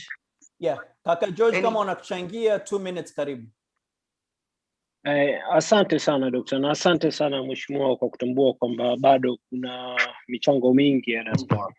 Kwa ufupi naweza nikasema kwamba yako mengi ambayo Diaspora wameyatenda na kusaidia nchi yetu na uchumi kuendelea, tukiachia hizi data ambazo zimeandaliwa na baadhi ya ambao wametangulia kuziweka na kushare. Tunachotakiwa kukifanya tuweze kutambua kwamba michango halisi ya Watanzania ndani ya nchi yao kwa kipindi fulani ni kufanya due diligence, kwa sababu tunatuma hii miamala electronically, zina reflect kwenye banki zetu au kwenye means of electronic transfer. Kwa hiyo ni kwamba haya ambao tunaweza tukaenda na hizo data is misreading. We needed to do a study to identify kwamba mchango halisia ni upi. Jambo la pili, tutambue kwamba individually tumekuwa na utamaduni mzuri. Individually we are doing a lot of activities back home to help our brothers and sisters, parents and the member of the community. Tunajenga mahospitali, tunajenga mashule, tunatoa michango maafa yanapotokea. Does the government acknowledge that? Because we don't seek pride. Therefore we needed to start that, and what we can do ni kufanya dodoso. Haya tunaweza tukaachieve ili uwe na taswira pana ya kuweza kutambua uhalisia wa mchango wa Diaspora. Lakini naamini kuna wengine ambao wanaweza kusema yale mengi makubwa ambayo Diaspora wanayafanya kiuchumi, na ushauri ambao Diaspora anautoa moja kwa moja kwenye kamati za fedha na uchumi za chama chetu pendwa na serikali moja kwa moja. Kwa hiyo hayo yote tusipokuwa na utaratibu wa kuvuna hizo taarifa, hatuwezi kusema bayana kwamba huu ndo mchango halisia wa Watanzania waishio ughaibuni kwa nchi yao. Okay. Asante kaka Georgia, just to Asante, clarify, respond mwishoni. data ama ni kwamba unatupa homework No, Frank naomba usifungue Pandora box please. Haya, sawa. Twende dada Eliakira. Nita-respond mwishoni. Dada Emily, I think alikuwa anaitwa Emily. Emily, yeah. Kwa jina hapa limesema Eliakira. Asante, naitwa Eliakira Palanjo. Karibu. Nashukuru kwa nafasi hii. Mimi nilikuwa najaribu kidogo kuangalia data sikuziandaa, lakini kwenye website ya UTU ambao ni umoja wa Tanzania waishio Ujerumani, niliwahi kusoma kwamba michango ya Watanzania inayoenda katika uchumi wa Tanzania inayochangia kwenye GDP yetu inazidi misaada ambayo tunapewa. Data kamili nitazitafuta zitakapohitajika, lakini nimeshasoma kitu kama hicho. Kwa hiyo mchango wa diaspora kwa serikali, kwa uchumi wa nchi yetu sio mdogo, ni mkubwa. Lakini si mkubwa kupita wa nchi tulizoziona kama ambavyo Dr. ameonyesha hapo kulingana na takwimu alizozionyesha. Lakini sababu kubwa inarudi kwenye swali la kwanza ambalo mimi nilitaka kusema tulilihitimishaje, ndio ilikuwa pale nilipo interrupt. Kwamba kwa nini Wakenya takwimu zao ziko juu, wana uhakika, wanaweza wakajenga yale majumba yao waliojenga diaspora walioko nje ya Kenya kwa sababu wanatambulika. Wao labda utaratibu wao wanajua citizenship au nini. Kwa hiyo mtu akishakuwa na uhakika anaweza zaidi kuwekeza. Lakini kama mtu hana uhakika hata ajulikani ni nani, inakuwa ni tatizo. Kwa hiyo hii homework ambayo tumesema sasa tunarudi kuangalia kwamba tunataka tutambulike kivipi. Diaspora ni nani? Nafikiri ni muhimu na labda tuiwekee mkakati. Baada ya hapa tusirudi kulaumiana, sijui kuangalia hiyo tulio inayosema kwamba kuna makundi, kuna wenye uraia bado, kuna ambao wameupoteza. Tuachane na hivyo vya nyuma. Je, kuanzia leo baada ya kikao hiki sisi tunataka kutambuliwa diaspora ni vipi? Tunaweka definition ipi na ipi? Tunaenda kizazi kipi mpaka kipi? Na haki zetu tunazitaka ni zipi na zipi? Kipi kinawezekana, kipi ambacho hakiwezekani tukidondoshe. Baada ya hapo tuwe na kamati maalum ambayo hii sasa italeta ile definition ili huu mchango siku moja tukija kuweka baada ya miaka 10 baadaye majedwali yanapo hizi takwimu zinapoonekana Watanzania na wenyewe automatically watapanda. Lakini kama inakaa tu hamna mtu anayemtambua, mtu naye anakuwa na wasiwasi, anawekeza afu unasikia ndio hivyo kaibua hela aliyopeleka nyumbani, hawezi kuendelea. Kwa hiyo kwenye masuala ya mchango wa Tanzania sio siri, inajulikana, takwimu zipo, zingine zimechangiwa hapo, lakini msisitizo wangu hii inarudishwa nyuma na ile hadhi na kule kutokujua wewe ni nani. Wawekezaji wenye uraia wa nchi zingine kuna sheria zinawalinda, wale unakuta anaingia nchini na yeye mpaka ajue sheria zinamlindaje, mpaka anawezaje kuishtaki serikali ya Tanzania endapo mali yake itapotea. Wanaingia mikataba, wanasaini. Sasa Watanzania ambao hawajui nyumbani yeye ni nani, si rahisi kuwekeza. Kwa hiyo nafikiri hii inajibu kwa nini kitakwimu wa Tanzania tuko chini, wa Kenya, wa Uganda wako juu, kwa sababu wao hadhi zao ziko tofauti. Asante. Safi dada. Sasa Frank, yep. Na kuomba uangalie saa 2 minutes, okay. 2 minutes. Maana naona umeishi Marekani lakini time management yako kidogo inanitia wasiwasi. Mheshimiwa, ni mimi nitajitahidi, naomba ngoja taratibu. Okay. Sasa mimi nitafanya hili zoezi la kuleta watu kuongea. Kwa sababu naona Frank amekuwa mwanasiasa kuliko mimi ambaye ni mwanasiasa. Hapana. Maybe you're playing safe, wasije kwa kunyima kura uchaguzi ujao. Naomba tuna sasa kwa sababu mimi sihitaji kura yao, acha let me just handle this session. Emily, nashukuru. Lakini mzee wangu sharti lako moja tu. Wewe umeshaongea mara 2 lakini nitakupa uchangie nusu dakika ili, lakini uweke video. Watu kwenye group huku kwenye chat wanataka waone sura yako. Nashukuru mheshimiwa. Weka video kwanza lakini. Sawa, ngoja niweke kwa sababu weka. Watu tunataka tukuone ukoje mzee Emily. naona huu mkutano inawezekana sasa hapo mzee umeshapoteza dakika moja. Haya, Dr. Isaac Majura, karibu.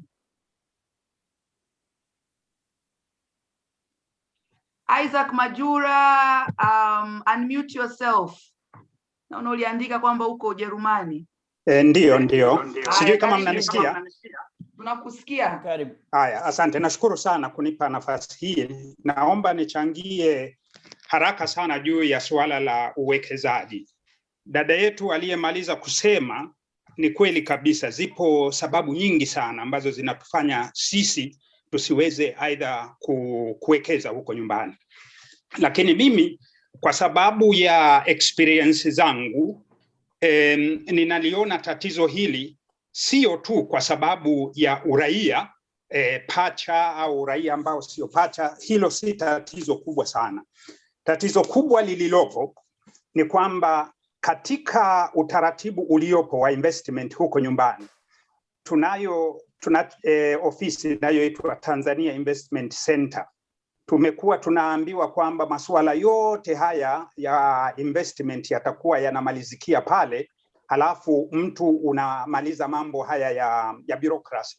Lakini tatizo kubwa sana la nchi yetu ni mambo haya ya bureaucracy. Ukiangalia nchi kama Rwanda ambayo hivi majuzi ilikuwa nyuma kabisa, na baada ya ile genocide ya 1998 sasa hivi wame take off na wametushinda, na tumeambiwa kwamba umebakiza sekunde 30. Asante. Sasa tatizo kubwa sana ni la investment center ambazo ndizo hizo zinazotuangusha. Mtu unakwenda pale unamaliza muda mrefu sana bila kuweza kumaliza masuala hayo. Kwa hiyo ndugu mbunge, hili ni tatizo kubwa ambalo mimi naomba liweze kuangaliwa. Watu wanapotaka kuwekeza wasiwe wanazungushwa huku na huku. Mimi ningeweza kusema mifano mingi sana. Tumekuja kuwekeza zaidi ya bilioni na kitu, lakini wametuchezesha mpaka tumeshindwa kuwekeza na kuondoka. Kwa hiyo ni hilo tu ambalo nataka niseme. Tumejaribu kuwekeza upande wa umeme, upande wa energy, upande wa hospitali na kadhalika. Kwa hiyo ni hilo tu. Asante sana. Asante sana. Sasa kuna jumla ya mikono 15 na nataka niwape chance haraka. Kwa hiyo naomba kwa sasa hivi mtu mwingine yote asinyooshe mkono kwa sababu nimeshawaandika. Sasa ngoja niende na agenda. Karibu Dana Rose. Mnanisikia? Dakika 2. Naomba ujiangalie mwenyewe dakika 2 ili nisikukatishe. Okay, kwa jina naitwa Dana Rose, mimi ni mmoja wa viongozi hapa Southern California. Maswali au mapendekezo, kwa sababu sitaki kupoint fingers, ni kwamba tunapoongelea diaspora katika kutunga sheria, we need to consider our children's children, because samahani, hatujafika hiyo agenda. Hiyo ni agenda next step. Tuko kwenye masuala ya kiuchumi. Contribution ya economic. Okay. How can diaspora contribute economically ama skill sets? Economical contribution ya Tanzania, WaTanzania tuko nyuma kidogo based on hiyo data Dr. Minja alionyesha.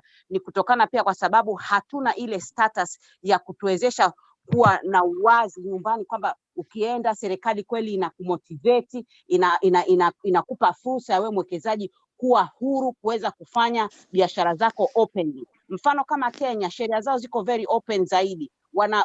Yani serikali ya Kenya ina motivate, yani inafanya kazi na wanadiaspora wao vizuri sana, na kuweka sheria zao nyepesi na kuhakikisha kwamba wanavutwa kuja nyumbani na kuwekeza. Sasa Tanzania hatujafikia hapo. Mimi ningependa kuona hicho kitendo kikifanyika, ili economic status ya Tanzania na ule uwekezaji wa wanadiaspora Tanzania kuwe na mvuto, yani watu kweli waseme jamani, napenda sana hivi na hivi, kwa sababu naona sasa hivi nchi yangu imetuwezesha kuweka sheria ambazo inaniruhusu mimi mwekezaji kuwa huru.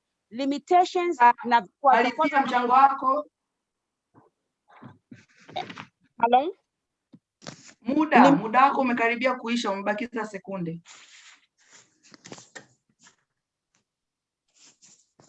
Dada Diana, malizia tu mchango wako.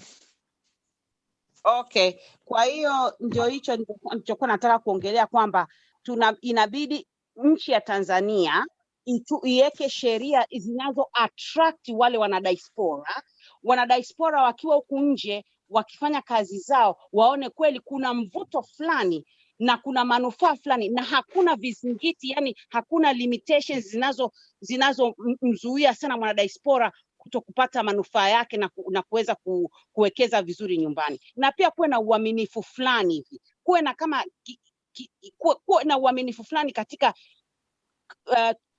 uaminifu unatakiwa uwepo katika mwanadiaspora na ile sekta ya nyumbani ambayo inamsaidia ile mwanadiaspora katika uwekezaji wake, ili wote wanufaike. Mwanadiaspora apate manufaa yake na Tanzania pia. Asante.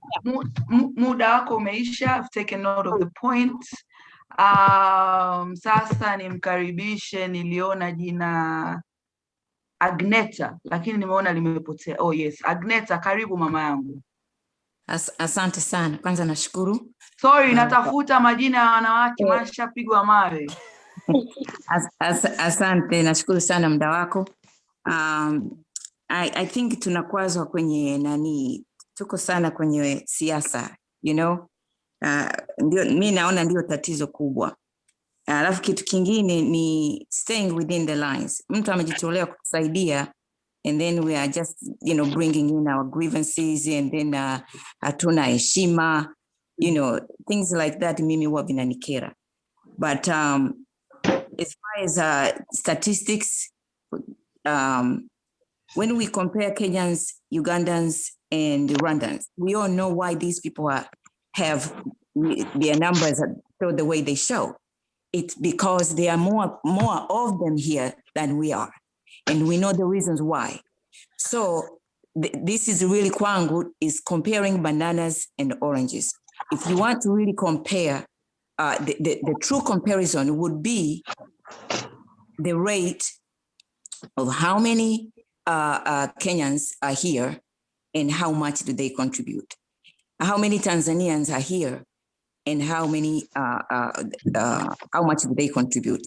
That's really the true comparison. And maybe even the remittances itself, not comparing, you know, I think that Tina yesterday kwenye group alisema per capita. I think that's the number we really need to look at, because we know all you know, baada ya genocide, a lot of money and resources inside and outside was poured into Rwanda. So you can't compare Tanzanians that are outside. Kwanza sisi wa Tanzania tulioko nje, we struggle to get to where we are. Hawa wengi wanakuja na scholarships, wanakuja na kila kitu kimeshaandaliwa. We don't have, because we don't have matatizo. So we don't have the same starting point. So therefore, we really need to stay away from that. So as far as recognizing the who we are, it's a matter of who has lost dual citizenship and who has not. But at the end of the day, we just need to stick to what Mheshimiwa has proposed. Kama kila mtu amemsikiliza introduction yake mwanzoni. Mama, muda wako naomba umalizie. Asante. Let's stick to that to get something. Let's not try to reinvent the wheel. Ameanza na mfano wa India. Let's take it from there. Indians, they were able to define who is the diaspora. Let's just take it from there. Let's not waste the time. This is, thank you. Asante.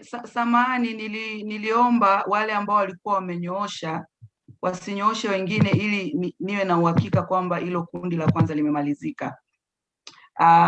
Kwa hiyo yale majina ambayo nilikuwa tayari nimeshaandika ndio ambayo nitawa prioritize. Lakini I'm gonna quickly najaribu kutupia jicho huku kwenye chat. Naona kuna mtu ananiambia kwamba I need to be respectful. I think I'm trying to be respectful as I can, considering kwamba some of you are not entirely being respectful. I think it needs to go both ways. Second, kuna mtu amesema kwamba napo interrupt mtu anapoteza agenda yake, na ndio maana tumesema muda wa kuchangia ni dakika 2. Kama hutaki kuwa interrupted, naomba angalia time yako ili wahakikishe kwamba hatutakuwa na interruption. Sasa naomba nimkaribishe Salim. Salim.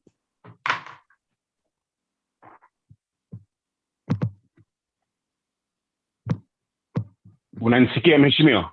Nakusikia. Alafu kuna watu wamelalamika kwamba mbona wanawake hawajaweka videos. Kwa hiyo nitawaomba wanawake wenzangu, naona vijana wanataka wawaone, sijui wana agenda gani. Haya, karibu mzee Salim. Hatuna agenda yote, tunataka tuwaone tu. Haya, sawa. Mimi kwanza nashukuru sana kwa mchango wako na time yako.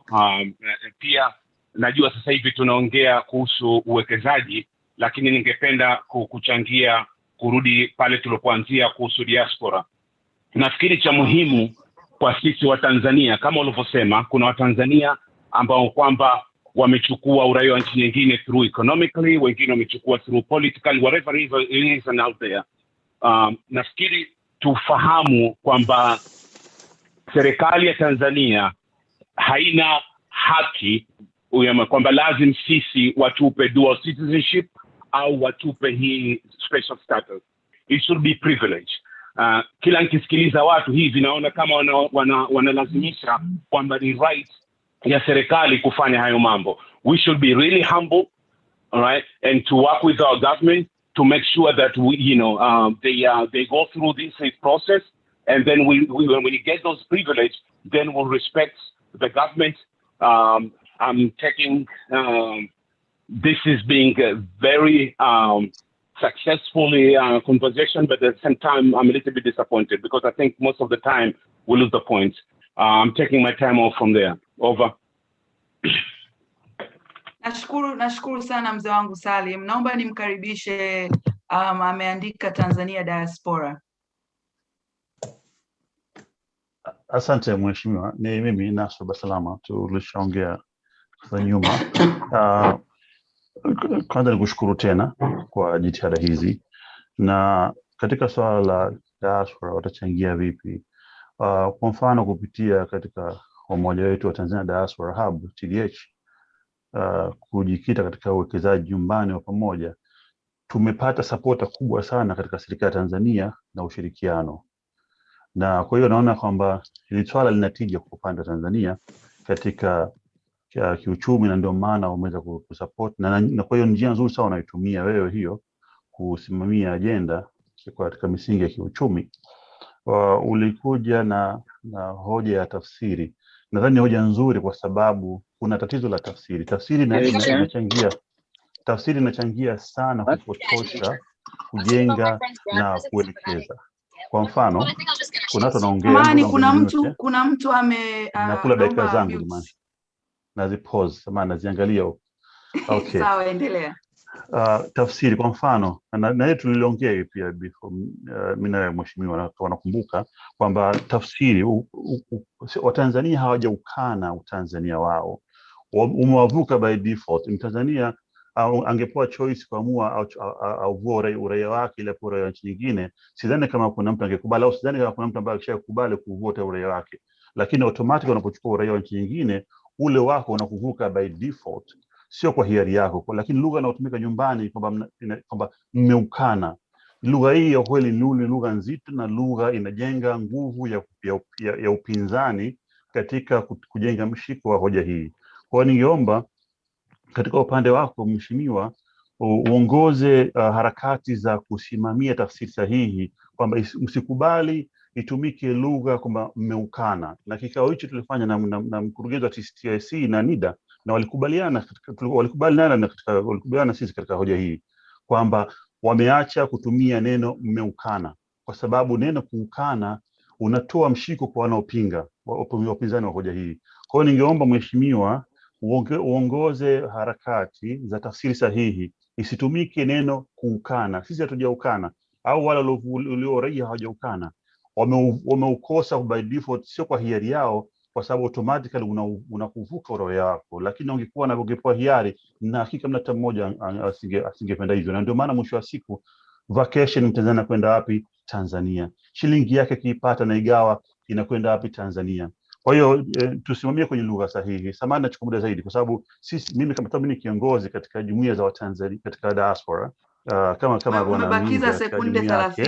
30. Kwa hiyo ningeomba nipewe nafasi zaidi, kwa sababu pia ningeomba kwamba mheshimiwa, kwa sababu nataka ushirikishe diaspora, pia utambue vizuri diaspora ilipo, kwa sababu kuna mpasuko katika diaspora. Mpasuko huo ukiutambua vilivyo, utaweza kupata sapota nzuri sana katika makundi haya diaspora, kuweza kushirikiana wewe kikamilifu katika safari hii ambayo ni muhimu sana kwa kila Mtanzania. Asante. Nashukuru, naomba nimkaribishe mzee Temba.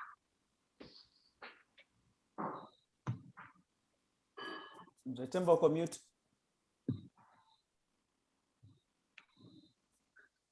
Nanisikia? Yes, karibu baba. Una dakika 2 mzee wangu.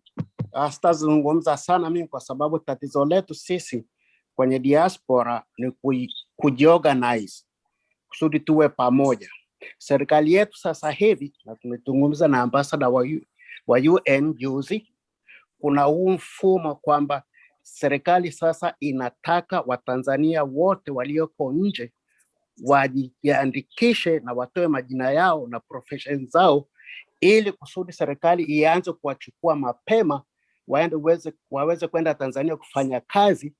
Hata wakiwa Marekani wanaweza tu kwenda na kurudi. Kwa hiyo hizo provisions zipo, na kwanza Tanzania sasa hivi inawapa priorities wa Tanzania walioko ugharibuni kuliko watu wengine ambao ni Wahindi au ni wa China au ni Italianos na nini, wale wengine wote wanapewa priority kwanza. Lakini kupata ile priority lazima tuwe na database ambayo inaonyesha Mtanzania huyu anaishi wapi, amesomea wapi, au anafanya kazi gani ambayo Tanzania inawahitaji. Kwa hiyo sasa hivi na mimi ndio kiongozi ambaye natengeneza ile website kuhakikisha kwamba mahitaji yetu yote yanaandikwa pale. Kama kwa mfano Dr. Minja ni daktari, kwa hiyo anakwenda pale kwenye website anaandika mimi daktari wa CT scan. Kwa hiyo kama serikali inataka mtu wa CT scan, inamtafuta kwanza Minja ambaye ni mtu ambaye yuko Dakota na ni Mtanzania. Kwa hiyo kila mtu ana register jina lake. Ukisha register jina lako na profession yako, ile database inakupa reference number. Na ile reference number unakuwa nayo all the time. Kama unataka kuuliza serikalini, wanajua kwamba information zako zipo. Na kama una CV yako unaweza kuupload, na kama hiyo CV yako imebadilika, unaweza kurudia pale ukabadilisha CV yako, na wao wanaangalia ni nani wanaowataka. Lakini sasa hapo kuna kitu kimoja, lazima uwe mwanachama wa community moja. Huwezi kuwa kama zile kata za kule kwetu, huwezi kuwa mwanachama wa community nyingine. Kwa hiyo serikali inajua kwamba wewe Temba uko New York na registration yako iko embassy ya New York, kwa hiyo wanakutafuta. Huwezi kuwa na labda sehemu nyingine. Kwa hiyo ndio tunaifanyia hiyo kazi. Tukishaimaliza tutawapeni na kusudi muendelee kuitest, alafu tunaendelea nayo. Kwa hiyo ndio kazi tunafanya sisi. We want to organize ourselves first. Asante sana. Sawa, nashukuru sana mzee wangu. Naomba nimkaribishe, kuna mzee Ben, nimeona umenyosha mkono, lakini ngoja niwape fursa ambao walikuwa hawajachangia kabisa. Mzee Muhammad sijui la pili, samahani. Karibu mzee wangu. Sawa, karibu sana. Shikamoni jamaa, mimi naitwa Muhammad Jawad Kaki, ni mzaliwa huko Songea mwaka 1958, nimeacha Tanzania mwaka 1971. Kama Kiswahili nimekosa kidogo utanisamehe, maana hapo unaweza ukaongea kwa Kiingereza pia, just feel free. Ndio, tajaribu, lakini mimi napenda Kiswahili zaidi kama ukiweza kuelewa. Una dakika 2. Asante. 3 points. I want to say really, why is it that what will make me hesitate to invest in Tanzania? I'm already working in Tanzania, non-profit, supporting many NGOs over there. But what are the hesitations? There are 3 hesitations I have, right, in Tanzania. One is a clear understanding of rule of law, right? Whether I feel that I'm protected and the law is clearly understood easily. Number two is the checks and balances in the system, how law is administered, right? Here in America, everybody is innocent until proven guilty. Well, there's a really heavy-handedness that makes people hesitate. And the third thing that really prevents people from investing in Tanzania, or at least people like me hesitating, directly investing in Tanzania, is a lack of a skilled workforce, on which I want to work. How do we actually develop a very skilled workforce? So in my lifetime, I can see Tanzania on its path of prosperous nations around the world. Asante, thank you. Asante sana, nashukuru sana mzee wangu. Elias Mwema, dakika mbili. Elias Mwema, una dakika mbili. Asante mheshimiwa mbunge, ninashukuru sana kwa nafasi hii na pia asante kwa wenzangu wana diaspora. Katika upande huu wa uwekezaji na ushirikiano, nitarudia kila ambacho wengi wamekielezea kwamba diaspora inahitaji iweze kupata nafasi ya kutosha. Lakini sasa maombi yangu kwa diaspora, nitarudia alivyozungumza wajumbe wengine kwamba tuweze kushirikishwa. Lakini nafasi hii tutaipata namna gani? Nilikuwa naomba diaspora tuweze kufanya kazi kwa timu, tuwe timu moja. Mheshimiwa mbunge, ninachoomba ni kwamba tuweze kupewa nafasi ya sio kuwa na dawati. Let's say Dodoma, diaspora iweze kumilikishwa eneo. Ninawaomba wana diaspora kwa pamoja tujenge kwanza uwakilishaji wetu na jengo letu Dodoma, ambalo litafanya kazi ya kucoordinate diaspora kokote duniani. Sasa tukifanya hivyo, ile coordination yetu itafanywa na coordination ya watu wa Tanzania na sisi ambao tuko nje pamoja. Hilo la kwanza. Lakini la pili, tukija kwenye jambo la uraia ambalo linakwamisha, nadhani kwa sababu wageni wa kutoka nchi za Afrika Mashariki wanaweza wakaingia bila visa, ninafikiri kwamba jambo hili government iliangalie, kwa sababu tunakuwa wageni na wanyonge. Labda lingeondolewa kwa namna yote ile, kama kwa pacha ama status yoyote ile, lakini tusiingie kwa visa kama sisi ni Watanzania. Hilo litatupa hatua ya mwanzo ya kufanya kazi. Coordination ya sisi wana diaspora, na waomba wana diaspora, tuna sekta mbalimbali tunazozifahamu. Let's say kuna maengineer wanapata tenda, sisi tunaweza tukachukua kazi mbalimbali za kama nchi. Nachotaka kugusia ni kwamba nchi ya Tanzania imepata uhuru mwaka 61, lakini imefunguka kuanzia miaka ya 90. Wengi wetu wa Tanzania uwezo ni mdogo wa kuwekeza. Sisi tuwekeze kama diaspora katika mashamba, katika maeneo yote. Sasa tuweke coordination kwa pamoja sisi kama team.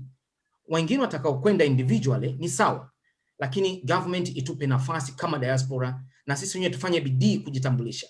Kama ni mahospitali, mambo yote katika gorofa moja pale mtaa Dodoma ni diaspora office, ambayo ita-coordinate na watu wa afya na wabunge na watu wote. Na tutawalipa wale hata kama ni Watanzania wenzetu walioko pale. Na benki zitatupa mikopo mikubwa, hata viwanda tutajenga. Lakini kwanza sisi tujizatiti kiuchumi. Tenda zinazotangazwa kitaifa tutachukua, wajenzi wapo, madaktari wapo, wajenzi wa barabara wapo. Sasa tutaonyesha ujuzi wetu kwenye kazi tutakazopewa. Individually bado tunaweza tukafanya. Kwa hiyo nilikuwa naomba coordination ya viongozi wa diaspora, tuwe makini kwa viongozi bora wa diaspora. Lakini hii kundi la diaspora lihusishe hivi vikundi vingine vidogo. Samahani. Asante dada. Mheshimiwa, nimetakuwa nimemalizia hapo siku nyingine. Endelea tu hiyo point yako ya mwisho. I just wanted to highlight kwamba muda wako umeisha. Asante. Kwa watu wa diaspora, watu wengi wa Tanzania wenzetu wamekwamishwa na viongozi mbalimbali katika sehemu mbalimbali, kwamba wengine waliingia pale hawakutekeleza. Sasa tuwe makini tunapojenga sasa hivi kwamba tunachanganya diaspora yetu, ni kwamba kote maybe tuwe na viongozi makini wenye nia pamoja, na mtu awe responsible, akiona anakosea a handover kwa watu wengine, ili kwamba watu tufikie lengo letu la kwamba tusipofanya hivyo nchi yetu itamilikiwa na wageni zaidi. Mgeni atawekeza, lakini tuwekeze sisi wenyewe kwanza kama diaspora, kinguvu ya kiuchumi ambayo tunayo, na then watu wenyewe wataona nini tunafanya. Kwa hiyo hayo mengine yatafuata, lakini tusiingie kwa visa nyumbani. Hilo naomba mheshimiwa mbunge ukalisimamie. Nashukuru sana. Naomba nimkaribishe Frank Mtao, na naomba nikumbushe a strict 2 minutes. Sasa hivi nikiona muda umeisha utajiona kwamba umekuwa muted. Frank Mtao, karibu.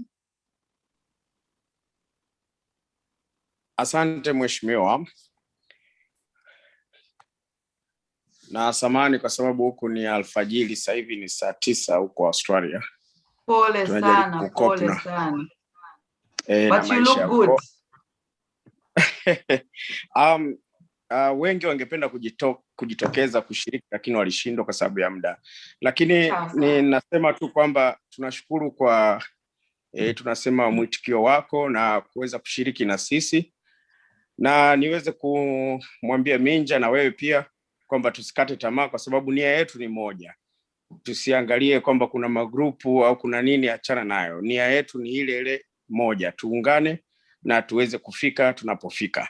Nikupe mfano tu katika miaka 2-3 iliyopita, Wakenya walikuja hapa Australia na wengi walikuwa wanatuhimiza kuinvest Australia na ni Kenya. Na walihimiza mpaka Watanzania wengine walioko hapa, na kwa kweli waliwapa nafasi nzuri za kuwekeza na kununua ardhi na kununua nyumba na makazi. Walikuwa wana mwelekeo mzuri sana, na walivyowakilisha ni kama walitupa nafasi kwa urahisi. Kwa hiyo Watanzania wengi wakakimbilia kwenda kuwekeza Kenya. Kwa hiyo katika ile nafasi ya kuangalia ingizo la Kenya katika uchumi wao, hawa Tanzania nao wamekuwa wamejumuishwa, lakini kwao wenyewe wanaonyesha ni kwamba ni diaspora wa Kenya walioko kule wanaweza kuingiza pesa kule. Kwa hiyo tuseme tu nafasi kwa sasa hivi iliyopo ni sisi kuhimiza katika nafasi tunasema hii tunasema hii utambulisho rasmi wa sisi wenyewe. Tukipata hiyo kabla ile ya uraia pacha itatusaidia, yani hadhi maalum. Hadhi maalum nafikiri itakuwa ni kitu kikubwa zaidi ambacho kitatuwezesha ili kuweza kufanya mambo mengi na kuweza kuona mchango wetu mkubwa ambao utaweza kuwekeza katika nchi hiyo. Kwa hiyo naimiza kwamba tuungane, tuangalie kinachowezekana. Tuasianze kung'ang'ania kula mbuzi mzima au ng'ombe mzima wakati hata mnofu wenyewe hatujaupata. Tung'ang'anie hadhi maalum ambayo ina nafasi kubwa, na kwa kweli Mheshimiwa Rais Samia Suluhu Hassan ameweza kuonyesha mfano mzuri, na tuna waziri wa mambo ya nje ambaye anatusikiliza, na vile vile mbunge wetu hapa ameweza kuonyesha nia kubwa ya kuhimiza na kusukuma hii sera iweze kuendelea na kutufikisha hapo tulipo. Kwa hiyo tumuunge mkono na tumpe mawazo thabiti, lakini naomba nikiseme kwamba wengi tungependa hadhi maalum iwahi kuwakilishwa ili kuweza kutusaidia wengine. Asante sana. Asante sana, na nashukuru sana and I'm very humbled that upo una sacrifice usingizi kwa ajili ya kushiriki. Tumebakiza mikono 5 sasa kwa sababu pia ya muda. We'll make it 1.5 minutes. Dominic, karibu. You have 1.5 minutes. Kuna mtu anaitwa Dominic, au kama hayupo tayari basi Dr. Othman Maganga, karibu. Asante sana mheshimiwa. Mimi nadhani nitaenda moja kwa moja kwenye pointi ambayo ni ya pili, mada ya pili. Cha kwanza nitaangazia kwenye kitu ambacho ni engo tofauti kidogo. Ni kwamba Watanzania wangapi ambao wako nje. Sasa kwa mujibu wa statistics, ukienda UN tumuoni mimi huwezi kuniona, I'm a ghost. Sina kamera, kwa hiyo sitaonekana. Lakini endelea, una dakika 1 na sekunde kadhaa. Kwa hiyo statistics zinaonyesha kwamba Watanzania walioko nje ni 3.5. Sasa ukiangalia Watanzania 3.5, ina maana hapo inabidi uangalie ni wapi ambao wako kweli connected na Tanzania. Ukiangalia hapa kwa United Kingdom, Watanzania ambao wako recorded kwenye sensa iliyofanyika 2001 32,630, ambapo hiyo ni kwa mujibu wa statistics ya sensa, lakini katika zile organizations zingine zinasema ni karibia Watanzania 100,000. Marekani hivyo hivyo ni Watanzania ambao ni zaidi ya 20,000 kwa sensa ya mwaka 2001. Lakini ukifanya mikutano yoyote, Dr. Frank Pinja amesema kwamba walifanya statistical quota, waliweza kukusanya maoni 400 tu. TDC walishafanyaga wakati wanafanya mambo ya hadhi maalum waliweza kukusanya maoni ambayo yakuzidi 1000. Kwa mimi nina wasiwasi kwamba hii namba ambayo tunaimagnify kwamba kuna Watanzania diaspora 3.5 katika hao 3.5 ni wangapi ambao wako connected.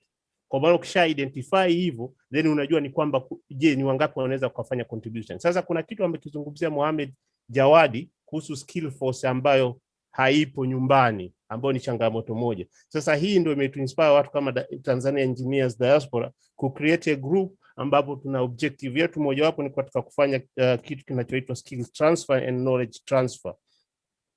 Kwa hiyo point nyingine ni kwamba ni kuwa encourage Watanzania wenzangu ambao wamo humu tujitahidi kuwa tuwe connected, kwa sababu tunapokuwa connected inatupa uhakika kwamba ni watu wangapi kwamba Tanzania je hii 3.5 milioni ni kweli au tuko less. Naomba nimalizie hapo.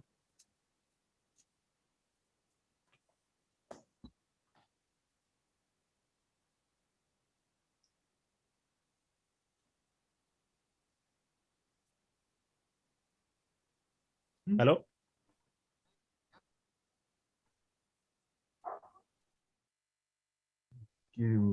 Mheshimiwa Mbunge ametoka sisi. Mheshimiwa Neema uko mute. Sorry. Twende kwa Joel Kiabemela. Dominic alisema yupo lakini nafikiri mic akifanya kazi au ndio umetoka. Karibu, una dakika 1.5. Asante.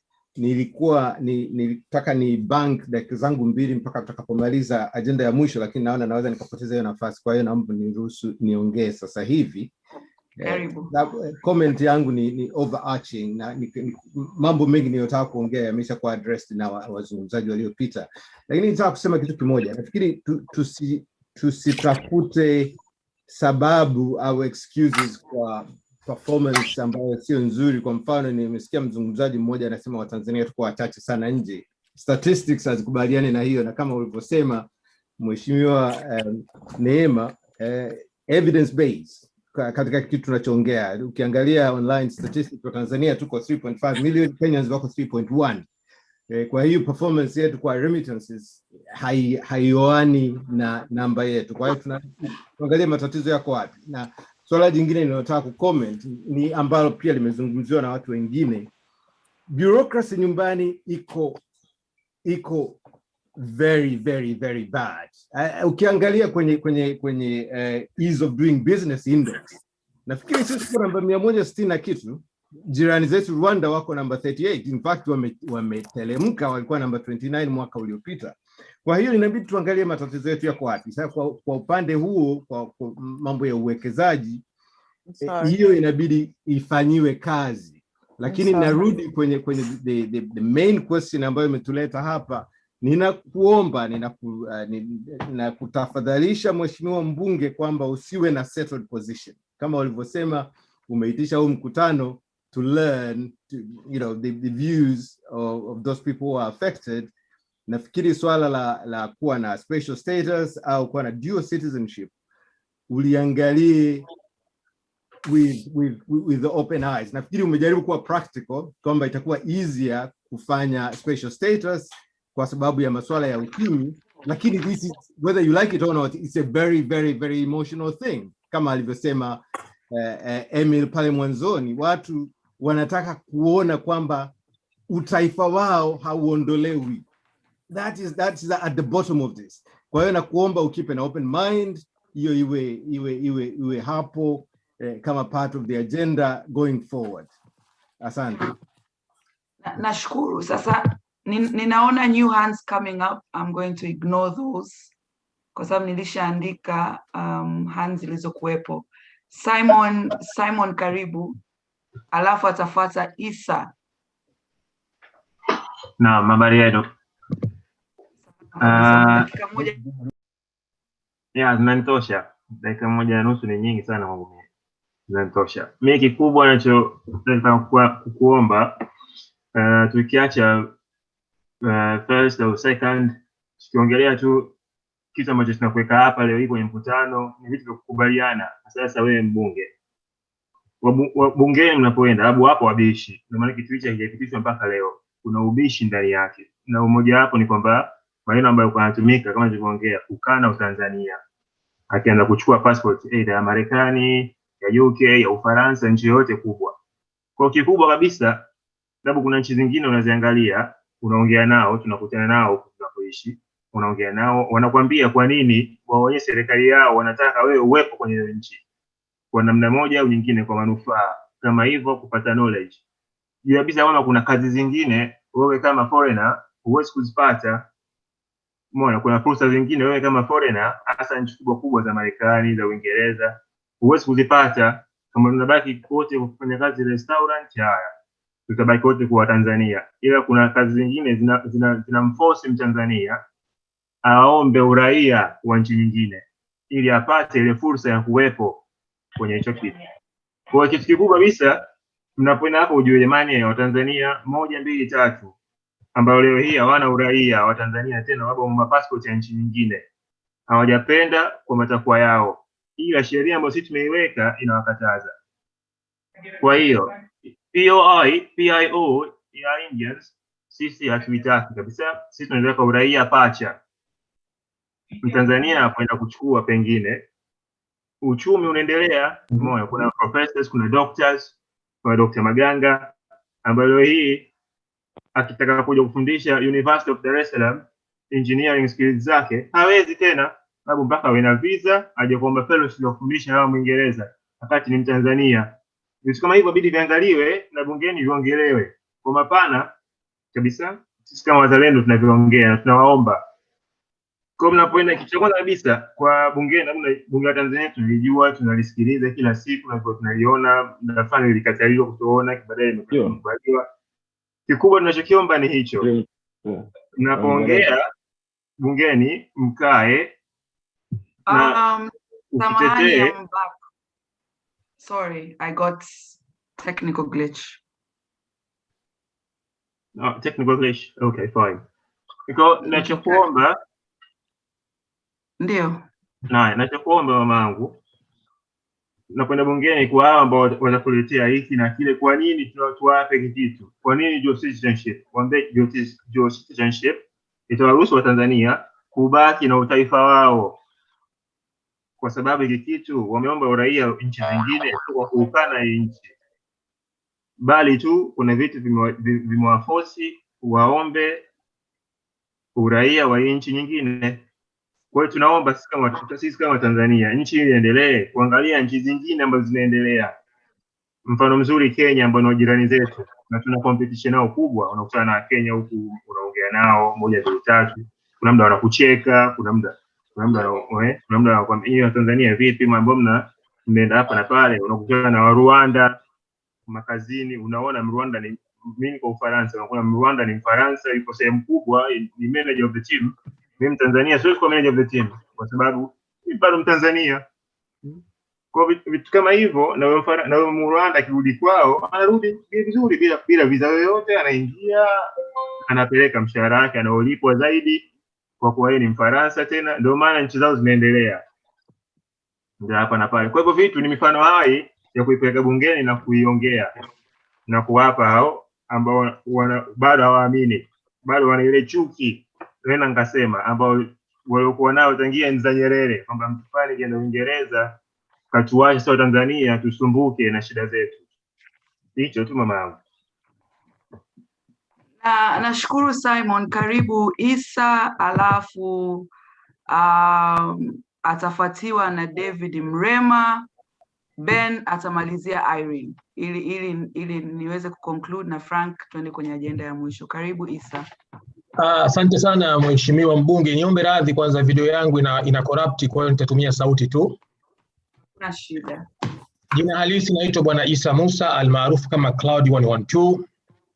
Mimi mheshimiwa mbunge, niombe radhi, nataka kutoa mapendekezo tu kwa sababu muda hautonitosha. Kwa hiyo nitaongea kwa muda wa dakika 1 ama sekunde kadhaa, lakini ombi langu, Watanzania wengi ambao wako uhaibuni wana mengi ya kutaka kuyazungumza zidi yako ama zidi ya uongozi wetu nyumbani.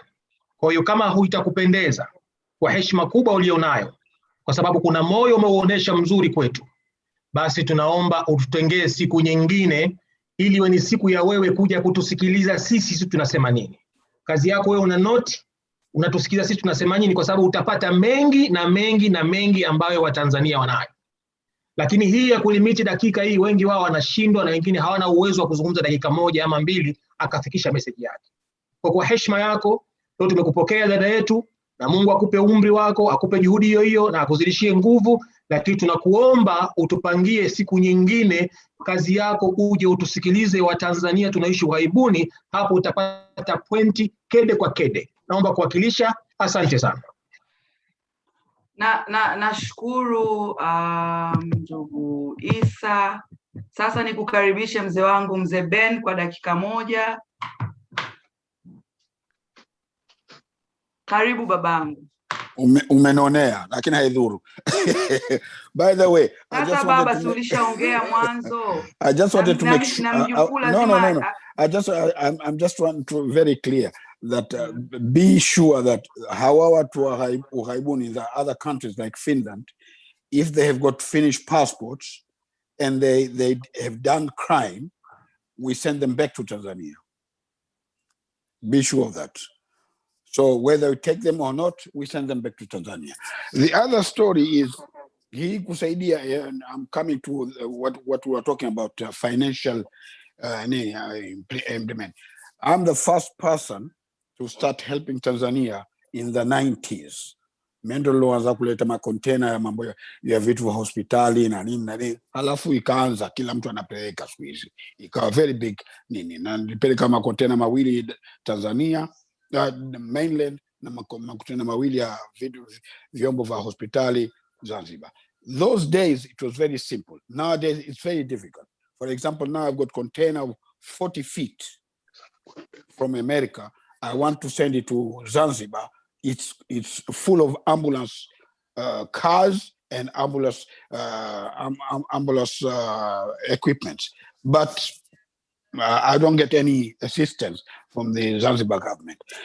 So, and I think there's somebody who say that there have to be certain diaspora connection in Tanzania so that we can connect with them, that we have such and such aid we want to send just now, and it is somewhere, and we can send it and they can take care of it. That is what I wanted to tell you. Because I mean, it's a very big container. It's a 40 feet container full of ambulance equipments. Basi mzee wangu na mimi nitatafuta contact zako alafu tutaona. Yeah. Nashukuru sana. Kwaheri. Haya, sorry, mikono ambayo inaongezwa sasa hivi haiwezi kuwa involved kwenye hii session. Naomba dada Irene umalizie ili na sisi tuweze kurespond. Asante sana mheshimiwa. Mimi I'll go straight to the point. Kwanza nishukuru sana kwa forum hii, lakini pia naomba tu niwaambie kama mdau wa diaspora, kwanza niwashukuru sana Watanzania ambao mnaishi nje ya nchi kwa support ambao mmekuwa mkionyesha Tanzania. Najua kuna changamoto nyingi sana. Mimi kama mtu ambaye nilishai kuishi nje ya nchi na have been experiencing mambo mbalimbali. So niwatoe tu wasiwasi in terms kwamba sasa hivi rais wetu ameonyesha mwenendo mzuri sana. Samahani Irene. Yeah. Irene, naomba uweke very clear. Wewe unaongea kama Mtanzania aliye Tanzania. Maana isiwe misinterpreted. Mimi naongea kama Mtanzania aliye Tanzania, lakini nimekuwa nikifanya kazi kwa karibu sana na diasporas, hasa kwenye kipindi kile ambapo corona ilikuwa imeibuka kwa wingi sana. Tumepata msaada mkubwa sana kutoka kwa madaktari ambao wanaishi nje ya nchi, msaada wa kimawazo, lakini pia wa vifaa mbalimbali. Nikiwa kama mtu ambaye nilikuwa kwenye kamati ya risk management and communication. So nilikuwa nataka tu niwaombe, na nimesikiliza huu mjadala kwa nafasi kubwa sana. Nimeona wengi mnaongea kwa uchungu sana, na ni kweli kitu ambacho kinaumiza sana mtu kunyimwa utaifa. Lakini pia niwape tu moyo kwamba this is the start. Kwa kuwa mheshimiwa Neema ameshaonyesha nia, naomba tu mumshike mkono na muendelee kuwa naye karibu kama mtu mmoja mmoja, lakini kama association yenu kwa kuweza kumpa mawazo zaidi. Mheshimiwa Rais amekuwa akisema mara zote kuongelea swala zima la bureaucracy, lakini pia matatizo mbalimbali yaliyokuwa kwenye swala zima la uwekezaji, lakini mambo ya kodi na vitu kama hivyo. So tutumie hii fursa vizuri sana, lakini tuhakikishe kwamba tunavyoongea kweli tunatoa hoja ambazo zenye mashiko na kuelezea hasa matatizo ni lipi na solution zake ziweje. Tusiishie tu kuongelea matatizo, lakini tuje na solution mbalimbali in terms of data, lakini in terms of nini mnataka asamfanyiwe. Mimi nasema ukweli. My dear samahani, umebakiza sekunde 10. Okay, nilikuwa tunasema inakuwa ngumu sana kwa Mtanzania ambaye yuko nje kurudi Tanzania wakati akijua hana chochote anachomiliki, hajui wapi ataanzia, lakini kama tukiwapa fursa ya hawa watu kutambulika utaifa wao, it means tunataka tukawapa hata moyo wa kuwa na kutamani tena kurudi nyumbani na kuweza kuishi nyumbani au kuwekeza zaidi nyumbani. So mheshimiwa, take this very seriously, chukua mawazo ya watu, lakini pia na Watanzania ambao mko nje tunawaheshimu, tunawathamini sana, msiwe disappointed. This is a start, I'm sure kuna future ambao ni very promising for both of you guys. Asanteni. Nashukuru sana kwa mchango wako mzuri, and thanks for taking part. Lakini pia ningependa kusema wako pia Watanzania wengine ambao wako wanashiriki huu mkutano, na nadhani wao waliprefer kuwa observers ili tuwasikie nyinyi zaidi. Having said that, I'm taking notes ya wale ambao mmenyoosha sasa hivi, mpo 1 2 3 4 5 6. Nimepiga picha ili nikumbuke majina. Kwa hiyo tutakapoanza mzunguko mwingine nyinyi ndio mtakuwa wa mwanzo. Sasa labda Frank, maybe you can give us your thoughts in a few minutes, alafu na mimi nimalizie tuende agenda nyingine. Kuhusu agenda namba 2. Yeah, kuhusu mjadala so far. No, I think mjadala unakwenda vizuri na nashukuru kwamba wengi wamechangia. Kitu ambacho resonate ni kwamba utambulisho rasmi ndio mwanzo mpaka mwisho. And so whatever the government can do mapema kurahisisha hiyo, then actually hiyo itasolve issue ya data. So actually ukitoa kitambulisho utapata hiyo data ya wangapi. So ni kama it's like a circular argument. Napenda sana mchango wa dada yetu from Germany kwamba kinachotukwamisha ni utambulisho rasmi. So I think in whatever your comments mheshimiwa, to the extent tutakapelekea hiyo utambulisho rasmi kama kikwazo kikubwa kuliko vyote, I think hiyo ndio ingekuwa utambulisho wangu. Then cha mwisho ni kwamba diaspora kufanya kazi pamoja kupitia taasisi rasmi. I think that's a very, very key point. Diaspora wengi wanakosea kwamba tunapiga sana kelele kwenye mitandao lakini hatufanyi kazi chini ya taasisi ama organization. Kwa hiyo pia natukwamisha katika kujaribu kuunganisha nguvu zetu na sauti zetu kusikiwa. So nakushukuru sana mheshimiwa kwa kuvumilia, na kushukuru pia kwa kumoderate kwa ukali sana. Naona Tanzania mna keep time vizuri kuliko Marekani na kurudishia muda. Thank you. Tunajaribu. Sasa I'm going to try, I've tried to take notes as quickly as possible. Na tumebakiza agenda ya mwisho, so I'm not going to take a lot of time. Lakini cha kwanza ambacho ningependa kugusia, wengi wameongelea chuki, hostile environment, lakini mimi kikubwa nilichokipata ni kama there is a huge sense of entitlement kwa upande wa diaspora. We just need to be acknowledged and we can dish out. Dada Royce, naomba tafadhali sana, huu ni mkutano kama mwingine, please hold back on the emotions. Sasa hiyo huge sense of entitlement unfortunately inapelekea pia diaspora kupoint fingers kwa upande wa sisi tulio Tanzania, kwa maana ya kwamba ni chuki na hostility etc. Kitu ambacho tunachopaswa sasa hivi kufanya ni kuona how can we come together ili tufikie kile ambacho tunataka kufikia. That's the first thing ambayo ningependa kusema. Cha pili, there was a lot of discussion kuhusu alignment na mashirikiano amongst diaspora. I think I would like to echo that kwamba ni kitu muhimu, na kwa kufanya hivyo kama diaspora tutaongea lugha moja. ambayo hata kama kutakuwa na groups tofauti, lakini tutakuwa na mtazamo mmoja ndani ya hizo groups tofauti.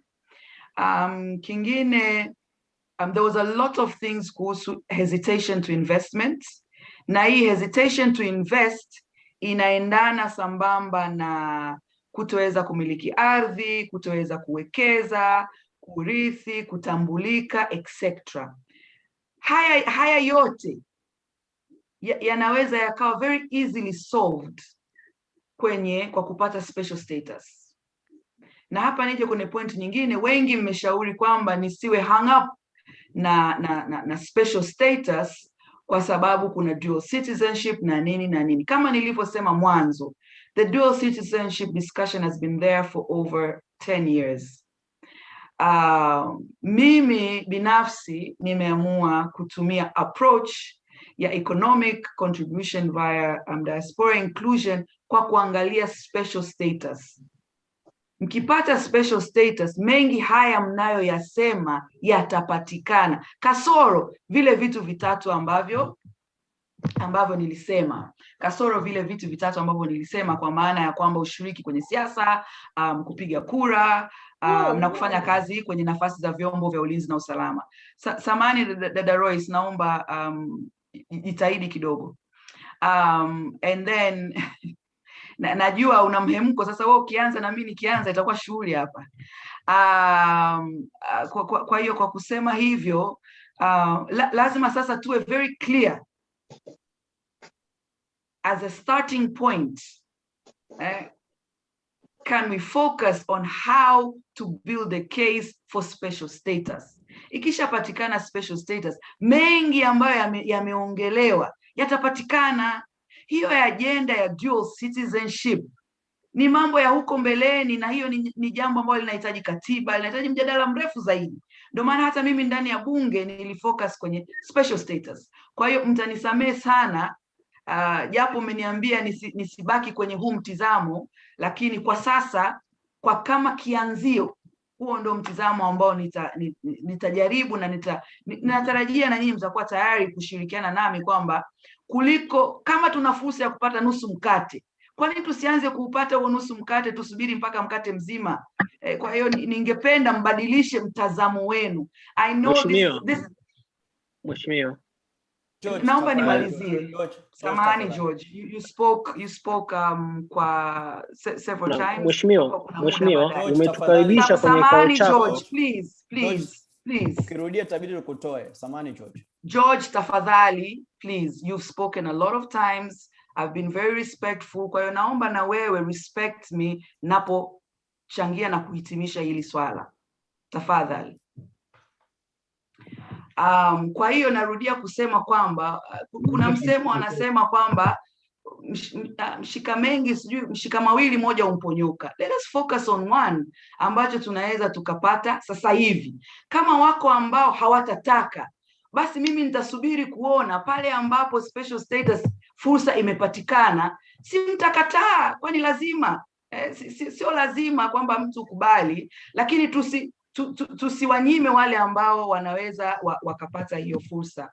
Jambo lingine ambalo napenda kurespond towards ni kwamba hii hostile environment labda ilikuwepo pale awali, lakini the fact that nimeweza kuwasilisha kitu kwenye bunge, Mheshimiwa Waziri mwenye dhamana ya mambo ya nje akakipokea vizuri, akaahidi kwamba before end of the year kutakuwa na sera ambayo itajumuisha masuala ya diaspora, ikiwemo yale niliyopendekeza ya special status.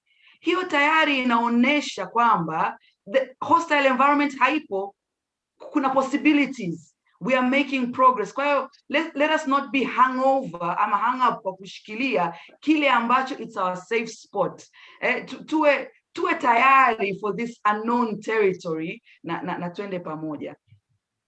Kingine ambacho I need to stress upon ni kwamba it is clear hatuna enough data ya kuprove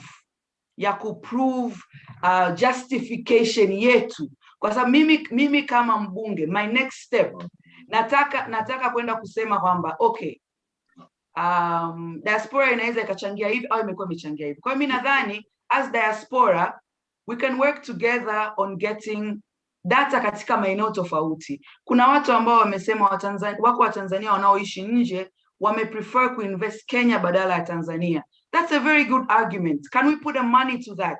You know, can we put a figure to hiyo Watanzania wameamua kuinvest Kenya badala ya Tanzania kutokana na mazingira ya Kenya? You know, that will give me a big solid argument. Can we get that kind of data, or all different different kind of data?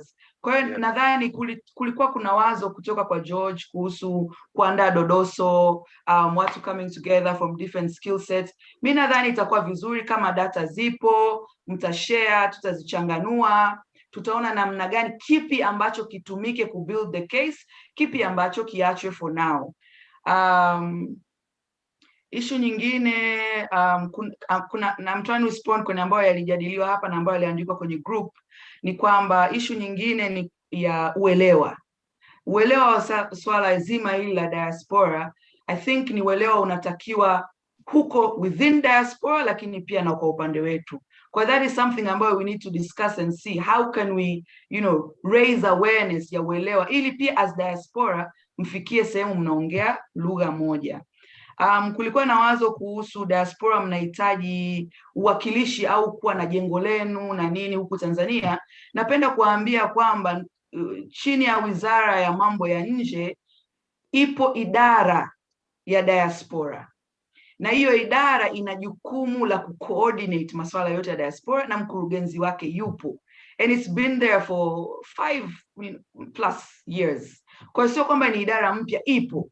Sasa kitu ambacho ningependa kuwarudishia nyinyi kama diaspora, perhaps viongozi wa hizi groups za diaspora mbalimbali, how can you come together and engage hiyo idara? Maana idara ipo. Kwa hiyo kama mnafanya kazi in silo, that is a weakness. Kwa hiyo lazima ku bring together these efforts. Kulikuwa kuna different people wamesema kwamba wangekuwa wabunge wangeapproach hii kitu tofauti. Napenda tu kuhakikishia kwamba naamini mbunge yoyote kabla hajawasilisha agenda yoyote ndani ya bunge unakuwa umeshafanya tathmini. Ni njia ipi nikienda ninapata probability niko at a better na kuwa better placed kwa agenda yangu kukubaliwa ama kupokelewa. Kwa hiyo that is the approach that I did. And the fact that tumepata commitment kwamba before end of the year tutakuwa na sera, basi tujitahidi tuweze kuwa na input zenye tija kwenye hii sera ambayo itaandaliwa. Kuna swala muhimu sana la skill set ambayo limeongelewa.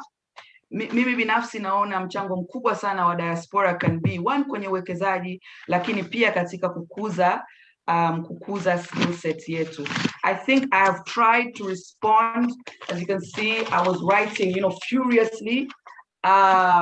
Mengine kama nitakuwa nimeshindwa, naomba mtaniwia radhi, lakini hichi ni kikao cha kwanza. I would like to hope and yeah, let us see the first of many. Sasa take note ya ile mikono ya mwanzo ambayo ilikuwepo. Nadhani Frank, twende kwenye agenda yetu ya mwisho. Okay. Let me just put it back on. Asante.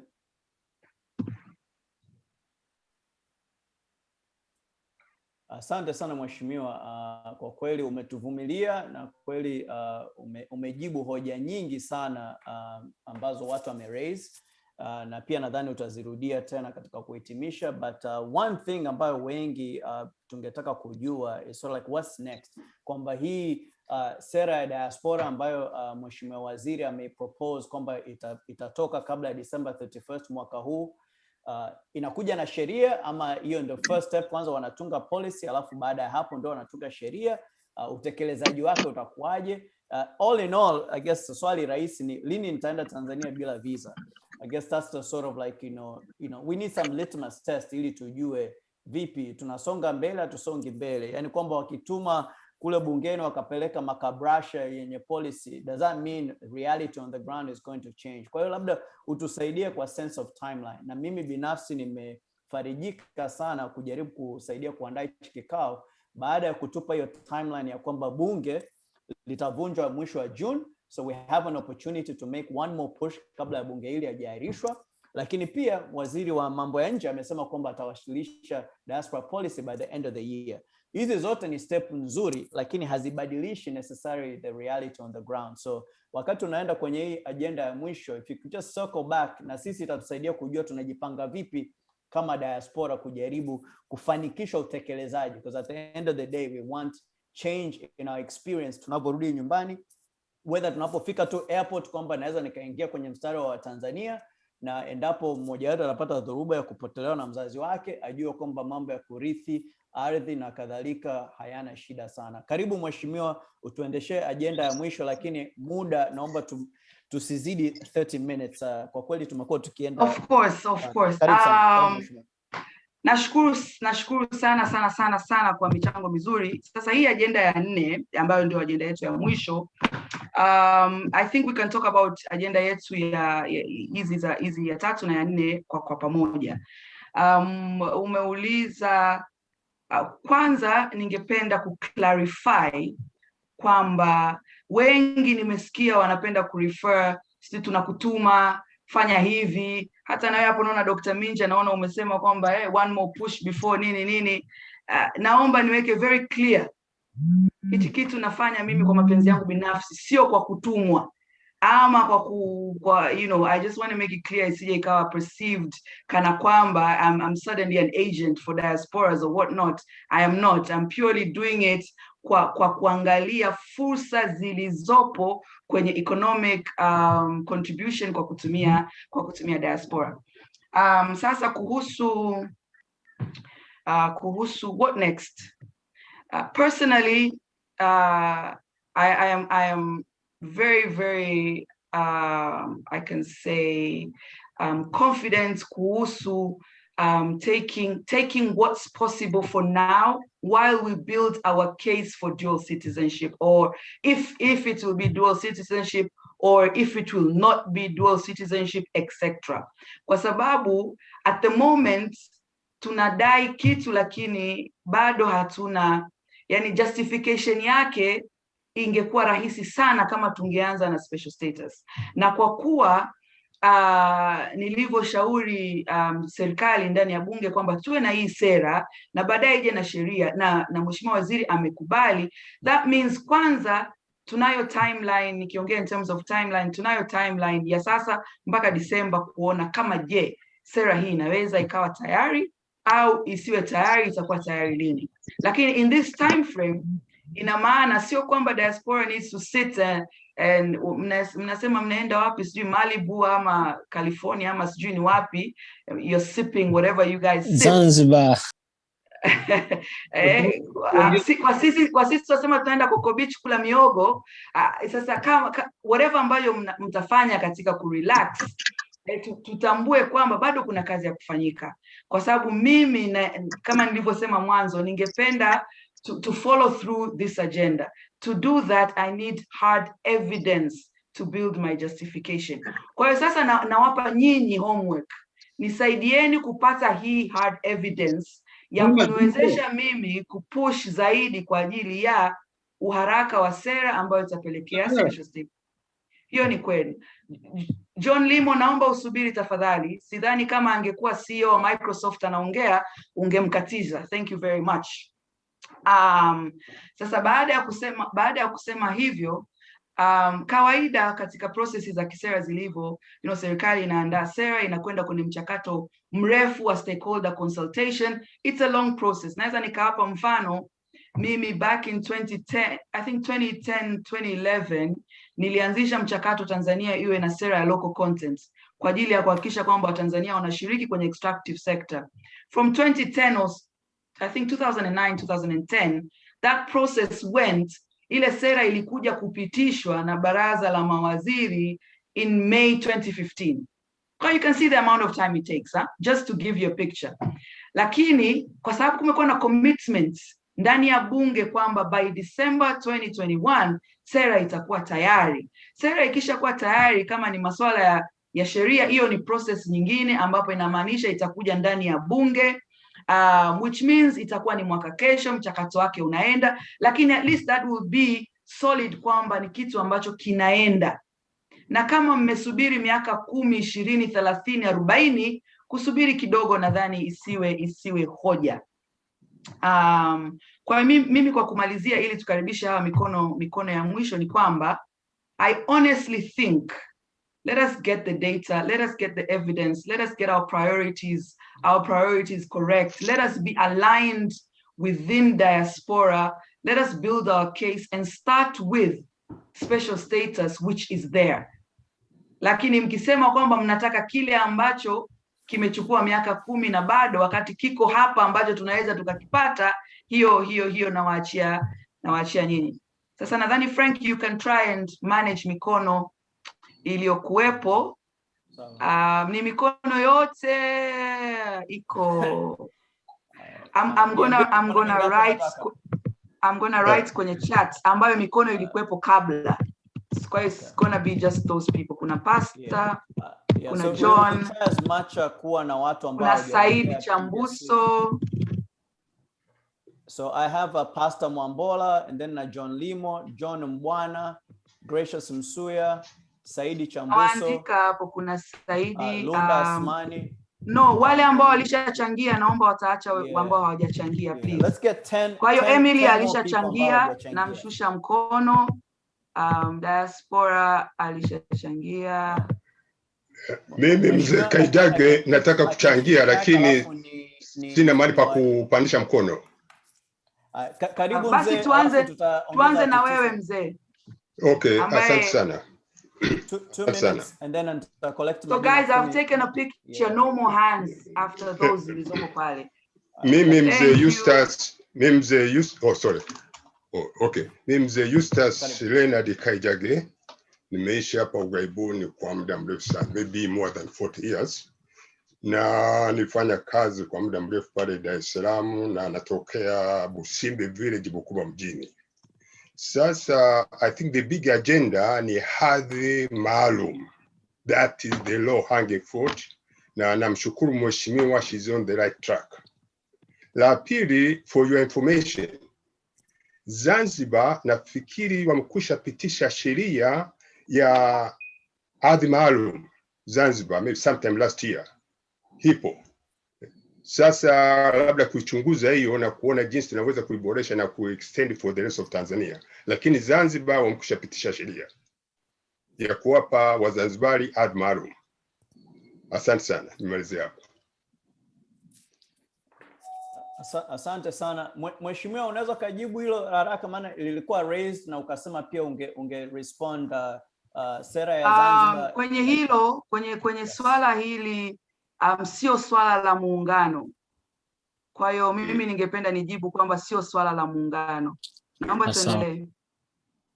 Karibu Pastor Mwambola. Yeah, nataka kusema asante sana kwa mheshimiwa na ndugu ambao umenikaribisha sasa hivi na wote ambao wamechangia hoja. Sasa mimi nitachangia, lakini nilikuja late kidogo. Kwa hiyo naweza nikaongea kitu ambacho tayari labda kimeshaongelewa. Mtanisamehe sana, lakini kwa sababu naona kama iko moyoni nikiongea nitajisikia vizuri sana. Kwa hiyo kwanza nashukuru sana mheshimiwa, na nashukuru hata upeo wako naona ni mkubwa sana kwenye kulielewa swala zima. Kwa hiyo nashukuru kwa moyo wako, nashukuru kwa muda wako, nafasi yako unaitoa na vitu ambavyo unahitaji angalau huu mswada uweze kufikisha bungeni ukiwa una vitu ambavyo vitasaidia kuboresha. Sasa kuna msemo unasema kwamba mcheza kwao utunzwa.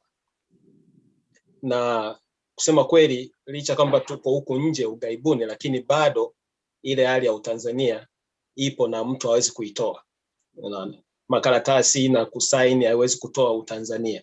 Na kuna ndugu hapa ameeleza, mzee mmoja kusema kwamba Mtanzania yote akicommit crime anarudishwa Tanzania. Tu 90 seconds Yeah, anarudishwa Tanzania. Sasa sio hilo tu, hata Mtanzania akifa huku ambaye si anajulikana labda si Mtanzania lakini ni Mtanzania kwa damu, unaona, vile vile anarudishwa nyumbani. Sasa naomba tu uendelee na hili swala liwe na Mungu atusaidie.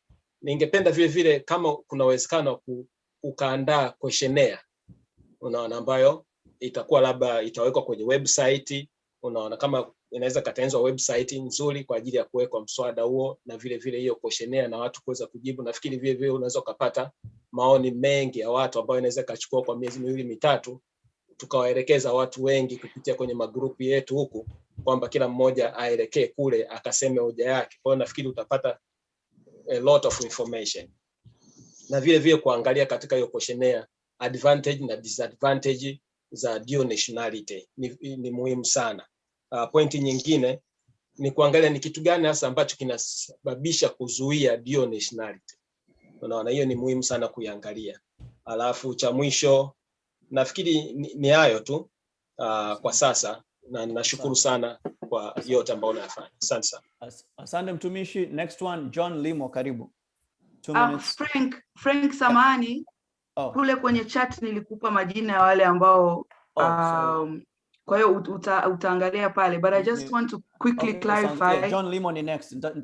Nitafuata list yako, karibu. Okay, I just want to quickly clarify. Samani, I just want to quickly clarify. Kuna mtu ameniuliza kivipi sio swala la muungano. What I meant is yani Zanzibar wameandaa sera diaspora ambayo definitely we can learn from, na hata nilipitia, lakini ingelikuwa ni ya muungano basi ile ya Zanzibar ingeweza kukata cross kote.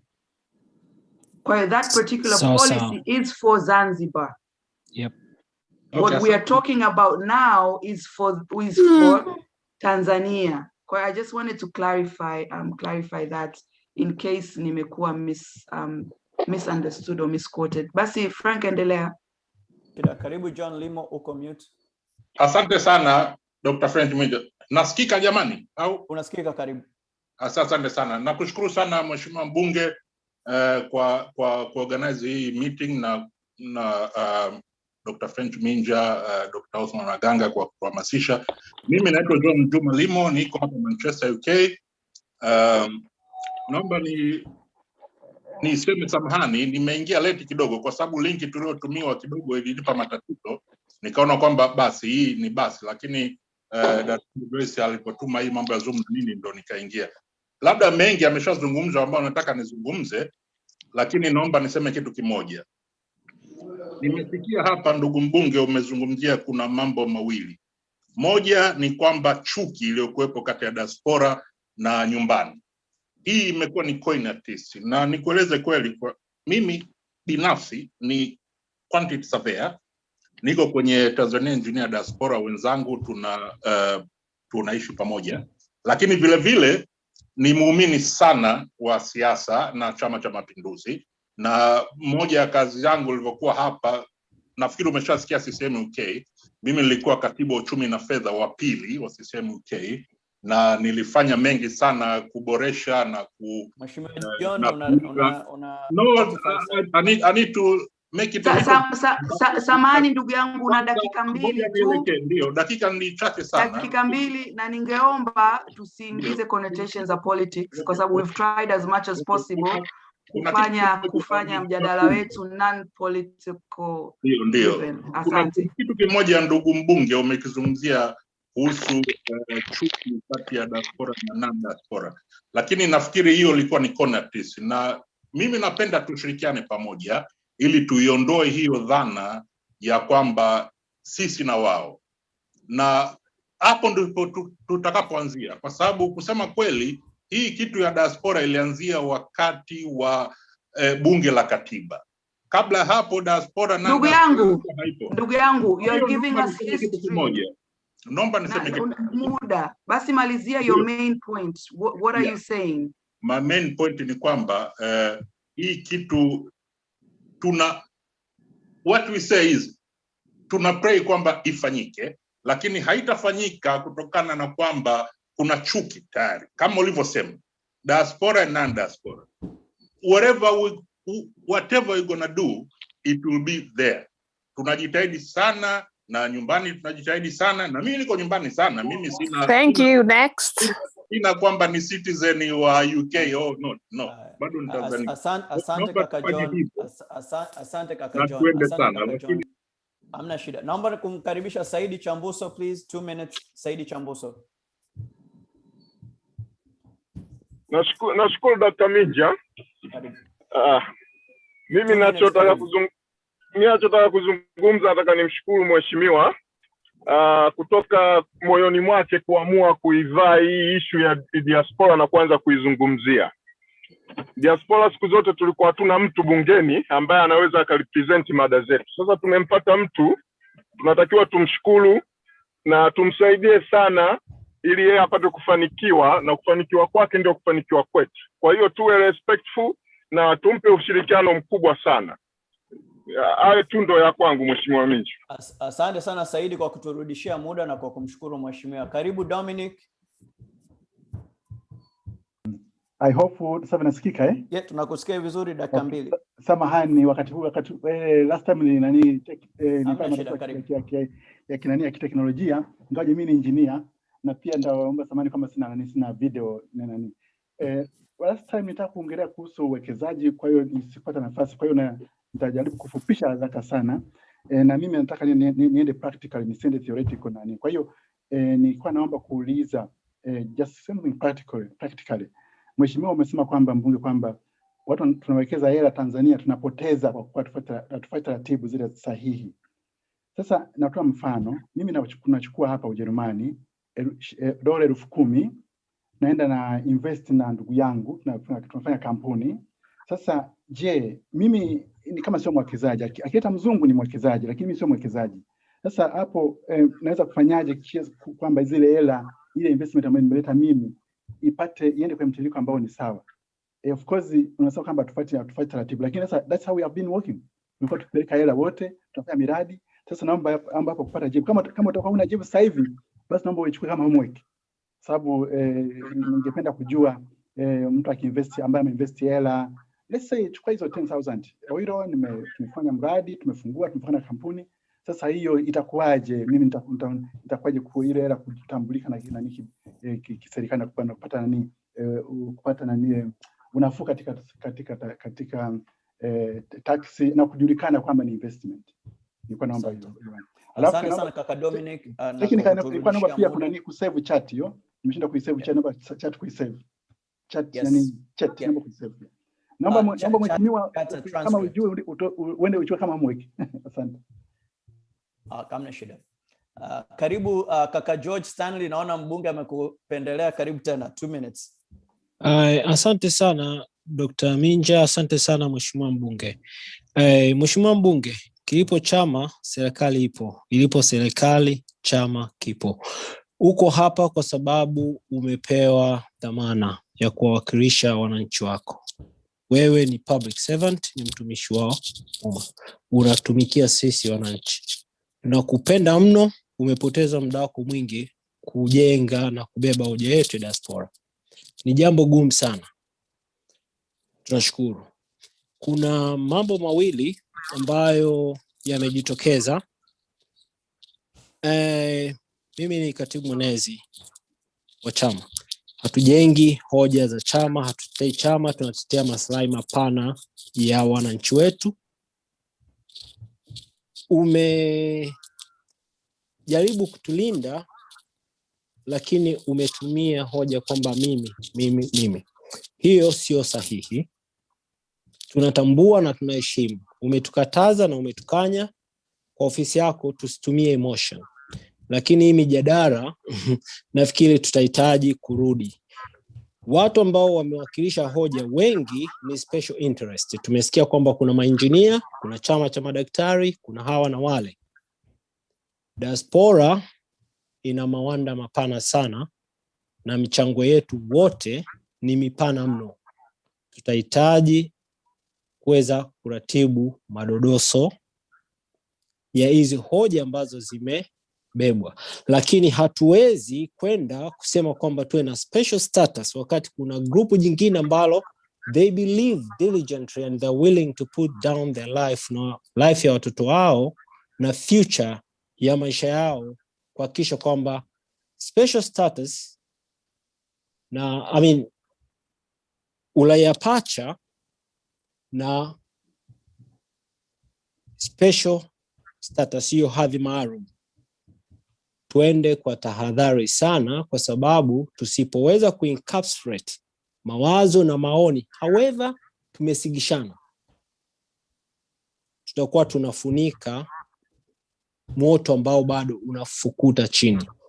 Kwa hiyo labda mwenyekiti, Dr. Minja, tuna haja ya kurudi kuangalia kwamba haya madodoso, haya maoni, taarifa ambazo zimeshatangulia kwenye serikali, yale ambayo yanafanyiwa kazi, ili mheshimiwa aweze kupokea haya ambayo bado yanafukuta huku, kwa sababu nafikiri limekuwa darasa zuri kwa sisi wote.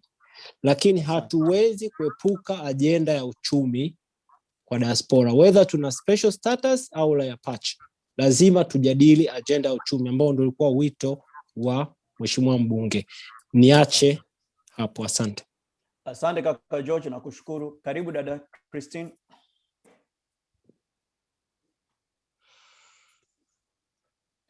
Unaniongelea mimi? Okay, Yeah, Frank. karibu. Okay. Yes, Ningependa kuchangia kwenye data. I don't know kama Neema is back because she dropped. But ningependa kuchangia kwenye data, hususan taking practical steps forward. Kwa sababu hiyo ndo ambayo Neema umetuambia tufanye, relax Malibu. Lakini hii tumejadili sana jana kwenye WhatsApp group ya Daikota, na pendekezo langu ni kwamba several things. One, we need to form a task force to manage and coordinate this forward. Hiyo task force iwe na watu ambao wenye analytical expertise na kuwe na global representation ambayo itasaidia engagement na mobilization from around the world and buying among the diaspora. Lakini pia from the people at home ambao watakao kuwa wanaiangalia hiyo data, because we need credibility of the data. Second, we need to hire firm. We need to maybe firms, kwa sababu lakini pia inabidi to leverage watu ambao wako diaspora na wale pia ambao wako Tanzania ambao wana expertise kwenye, all these modelings, etc. so that we can gather the data and collect new data. Kutakuwa kuna haja ya kufanya kwa mfano surveys na vitu vingine. Pia katika hili tunahitaji msaada wako wewe Mheshimiwa Neema, kwa sababu we need to get a list of questions that will inform decision making, specifically kama kuna uwezekano wa kufanya consultations na key audiences, wale influentials na decision makers kwenye hili swala. So we can find out what specific data gaps zilizopo, so we can focus and tailor our data gathering exercise to that. Over. Asante sana dada Christine, that's an excellent summary na I'm sure mheshimiwa ata respond. Karibu kaka Ezekiel Kasanga. Asante nashukuru. Mimi nilitaka tu kwanza ni kushukuru sana mheshimiwa mbunge kwa namna ambavyo kama ulivyosema mwenyewe, hii ni agenda yako binafsi kama Mtanzania, na namna ambavyo unafikiri utatoa mchango wako kwa ajili ya kusaidia jambo hili. Kwa nilitaka kusema asante sana. Lakini jambo la pili nilitaka pia ni kuombe uendelee na jambo hili, yani ulisukume mbele. Na ninakupongeza kwa namna ambavyo pia umeweza kudiscriminate hoja zetu mbalimbali, kwa sababu tuna maslahi, tuna malengo, tuna mitazamo tofauti. Na mimi nilitaka kuambia diaspora wenzangu kwamba ni vizuri pia tukashukuru kwa hiki kidogo ambacho Mtanzania mwenzetu ameamua kukifanya.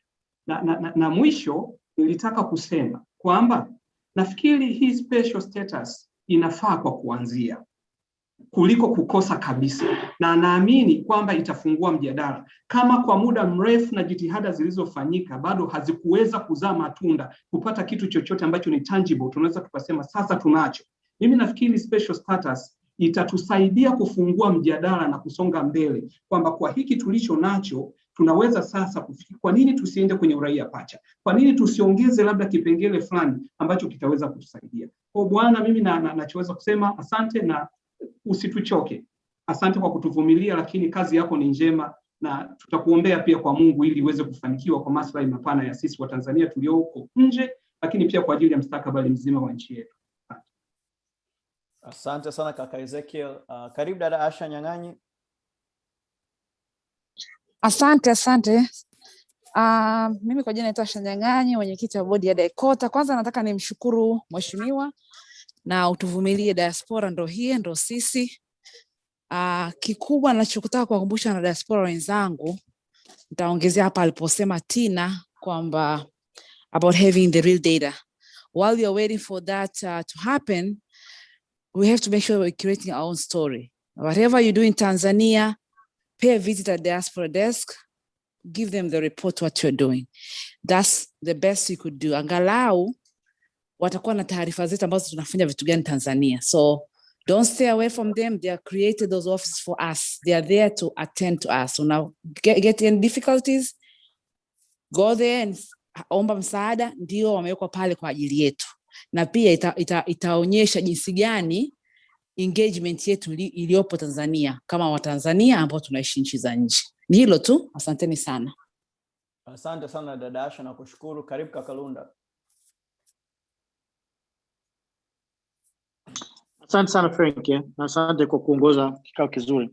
Mimi nilikuwa na swali specifically kwa mheshimiwa mbunge na Tina pia, I think you mentioned this kwamba when dealing with policy it's important to engage, and to be able to effectively engage it's important to also understand who is the mover and shaker at that particular process. Kwa my question ni kwamba kwenye ile swala la policy, kwa sababu kuna swala la policy and then kuna swala ile la status, the legal status. Sasa hivi kwenye swala la policy we've been providing input for a minute. Waziri Kabudi alivyokuja Seattle kwenye kongamano alisema, na hapa katikati tumekuwa tukitoa input kwa Waziri Kabudi na watu wake mpaka Waziri Mulamula alipoingia.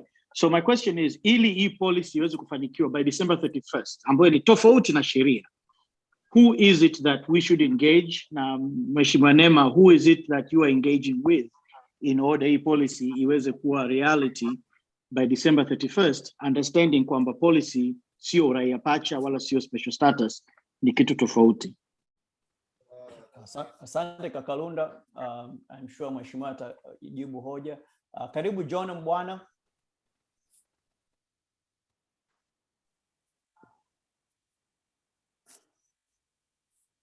John Mbwana, maybe unmute.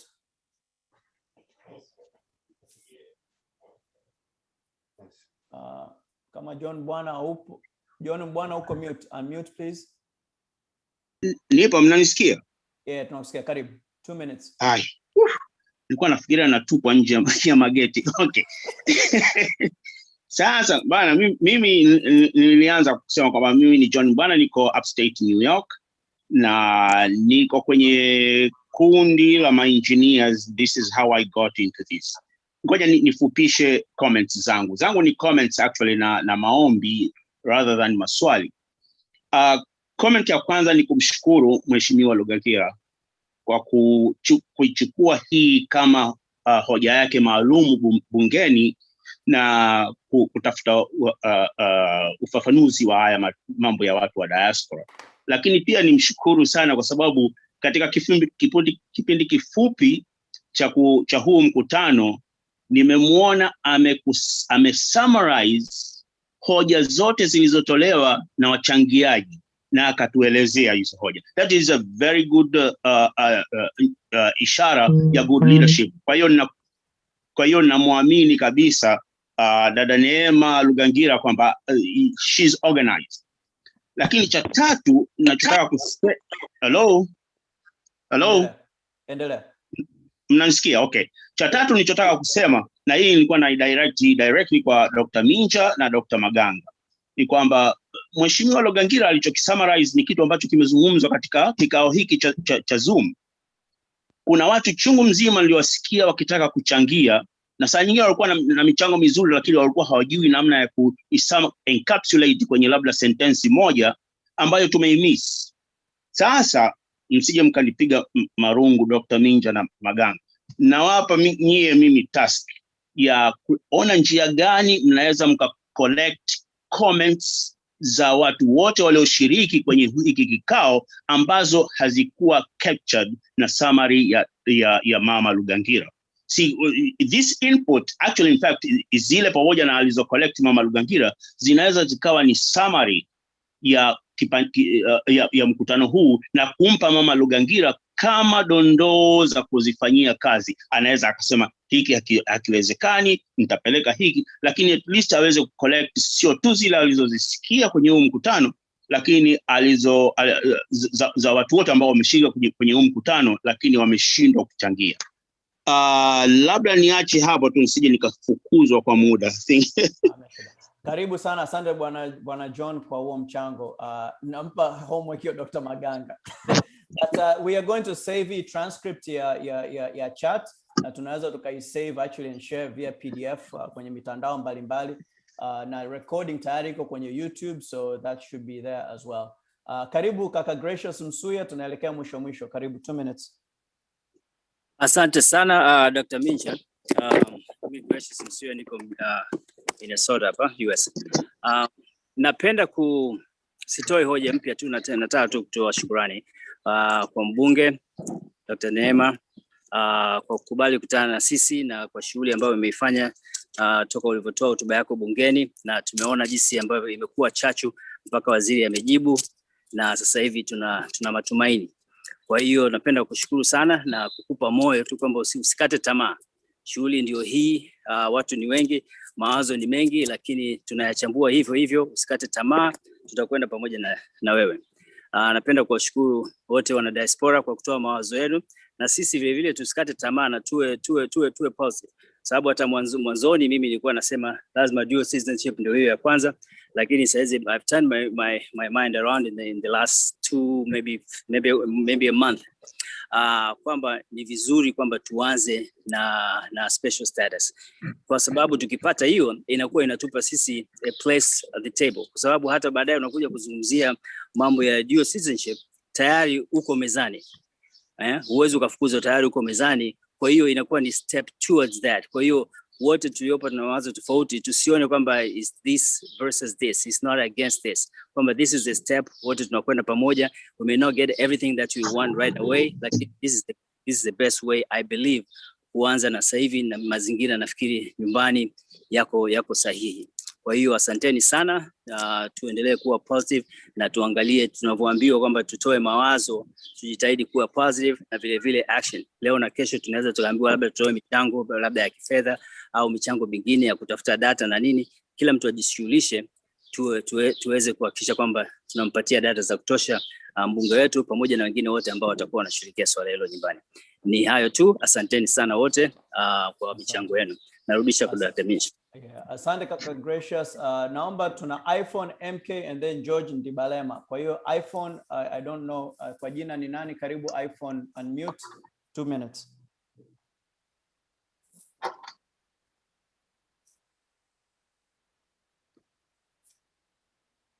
iPhone bado uko mute.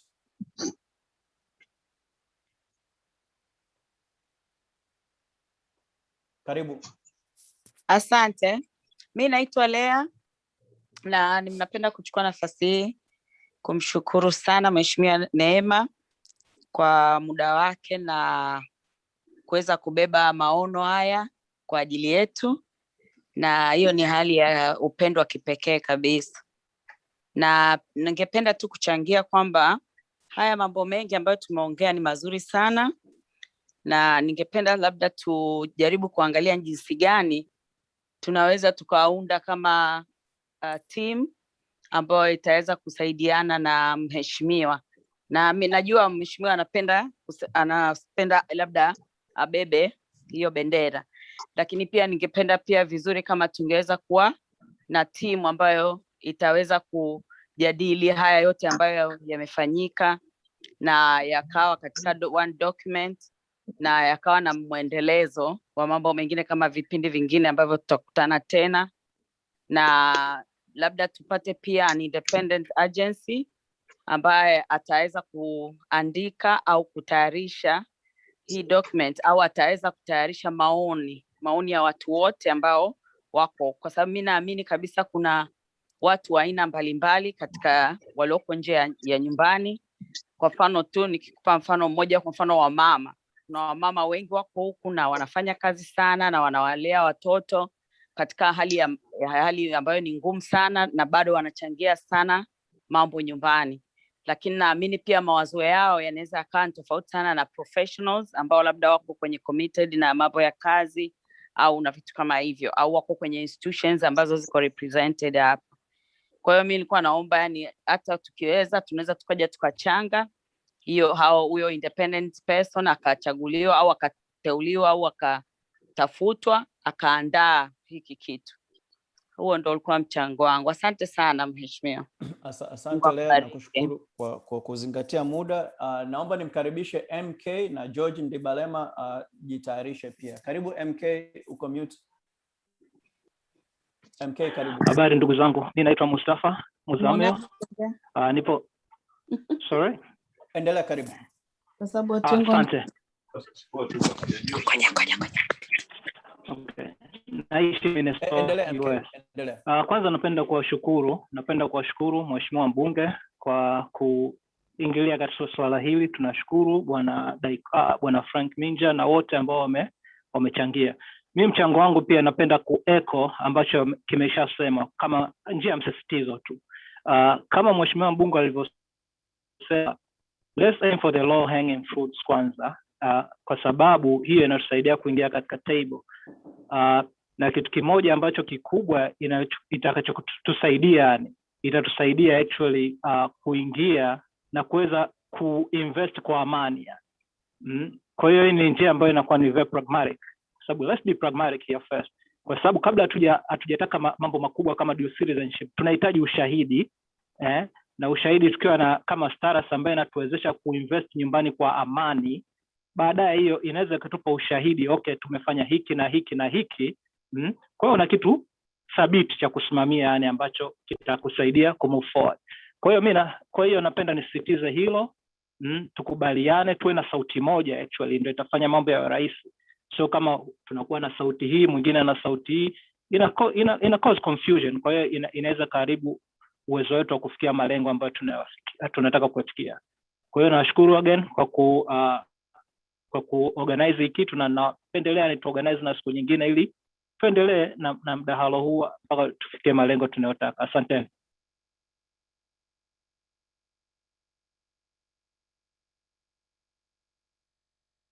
Uko mute Dr. Minja, uko mute.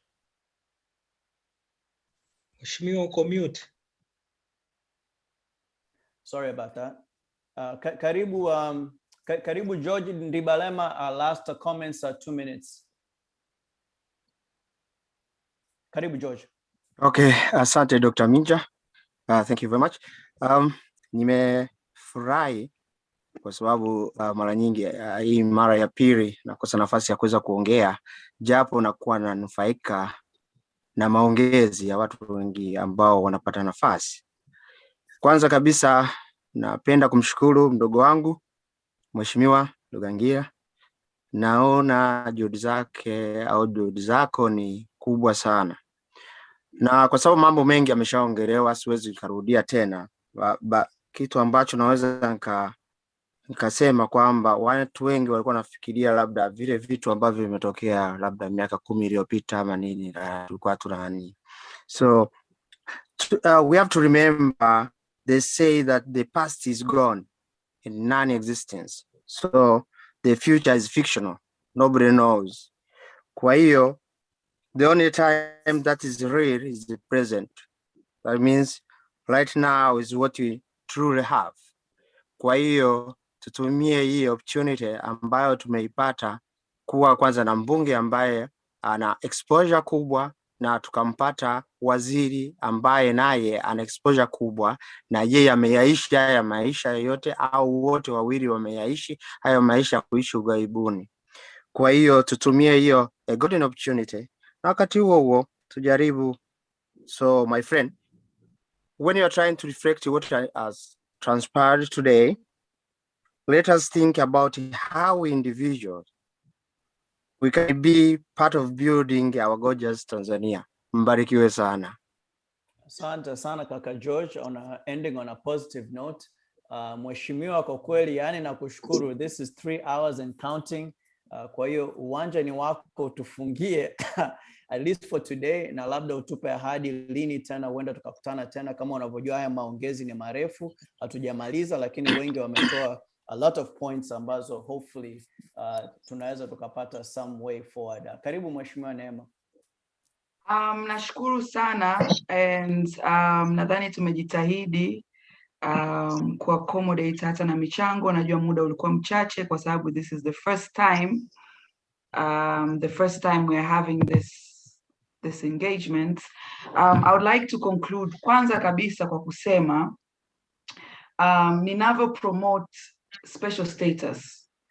Naomba itambulike vizuri kabisa kwamba haimaanishi tunazika jitihada ama agenda ya masuala ya uraia pacha na kadhalika. But in actual fact, if you look at it very strategically, ni kitu ambacho na propose kwamba kifanyike kina move forward hiyo agenda. Kwa hiyo kwanza hilo litambulike very clearly. Lakini cha pili, what we need is concrete data.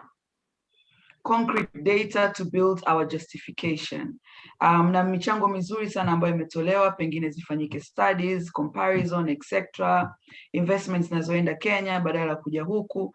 And all of those things ambazo tunaweza tukapaint the picture kwamba opportunity kwa Tanzania in terms of economic contribution ingeweza kuwa hivi, lakini sasa hivi haiko hivyo. Na this is something ambayo mnawaachia nyinyi kama diaspora. Kuna watu ambao wamechangia, wamepropose kwamba labda mimi mwenyewe niende kwenye mabalozi nitafute data etc. Lakini ndio maana nyinyi diaspora mpo huko, mpo karibu na hizo balozi. Kwa hiyo nawaachia nyinyi, nyinyi mfanye, wote tusaidiane tufanye our part. Kingine ambacho ningependa kugusia, ninaposema mimi ama hoja nilioanzisha, sisemi kana kwamba it's all about me, I'm the only person who can do this, yada. Nasema hivyo ili kwamba agenda isije ikawekwa kwamba nachosema mimi nasema kwa niaba ya serikali au nachosema mimi nasema kwa niaba ya bunge. Kwa hiyo I'm making it very clear kwamba nachosema mimi naongea kama mbunge ambaye aliwasilisha hoja hii ndani ya bunge na ningependa kufollow through kwenye utekelezaji wake. Kwa I just want it to be very clear. Kuhusu enabling environment, I reaffirm again, enabling environment ipo. Mheshimiwa Waziri is very supportive, serikali is very supportive, na hata bunge pia mmeona it is very supportive. Kwa sababu nilivyotoa ule mchango wangu ndani ya bunge, Mheshimiwa Speaker he amplified his own experience on that pia. Kwa hiyo na yeye pia alijazia nyama na uzito na umuhimu wa hili jambo. Kwa hiyo next steps, na mliuliza mdau gani ambayo wa kuongea naye na kadhalika. Wizara yenye dhamana kwenye eneo husika ndio ambayo ina dhamana ya policy. Kwa hiyo sera hii ya diaspora itaandaliwa, itakuwa ni sehemu ya sera ya mambo ya nje. Kwa hiyo iko chini ya wizara ya mambo ya nje. Kwa hiyo as diaspora you can engage na wizara ya mambo ya nje kuhusiana na hii agenda. Lakini pia ndani ya wizara ipo idara mahususi kwa ajili ya diaspora, na idara hiyo ina mkurugenzi wake.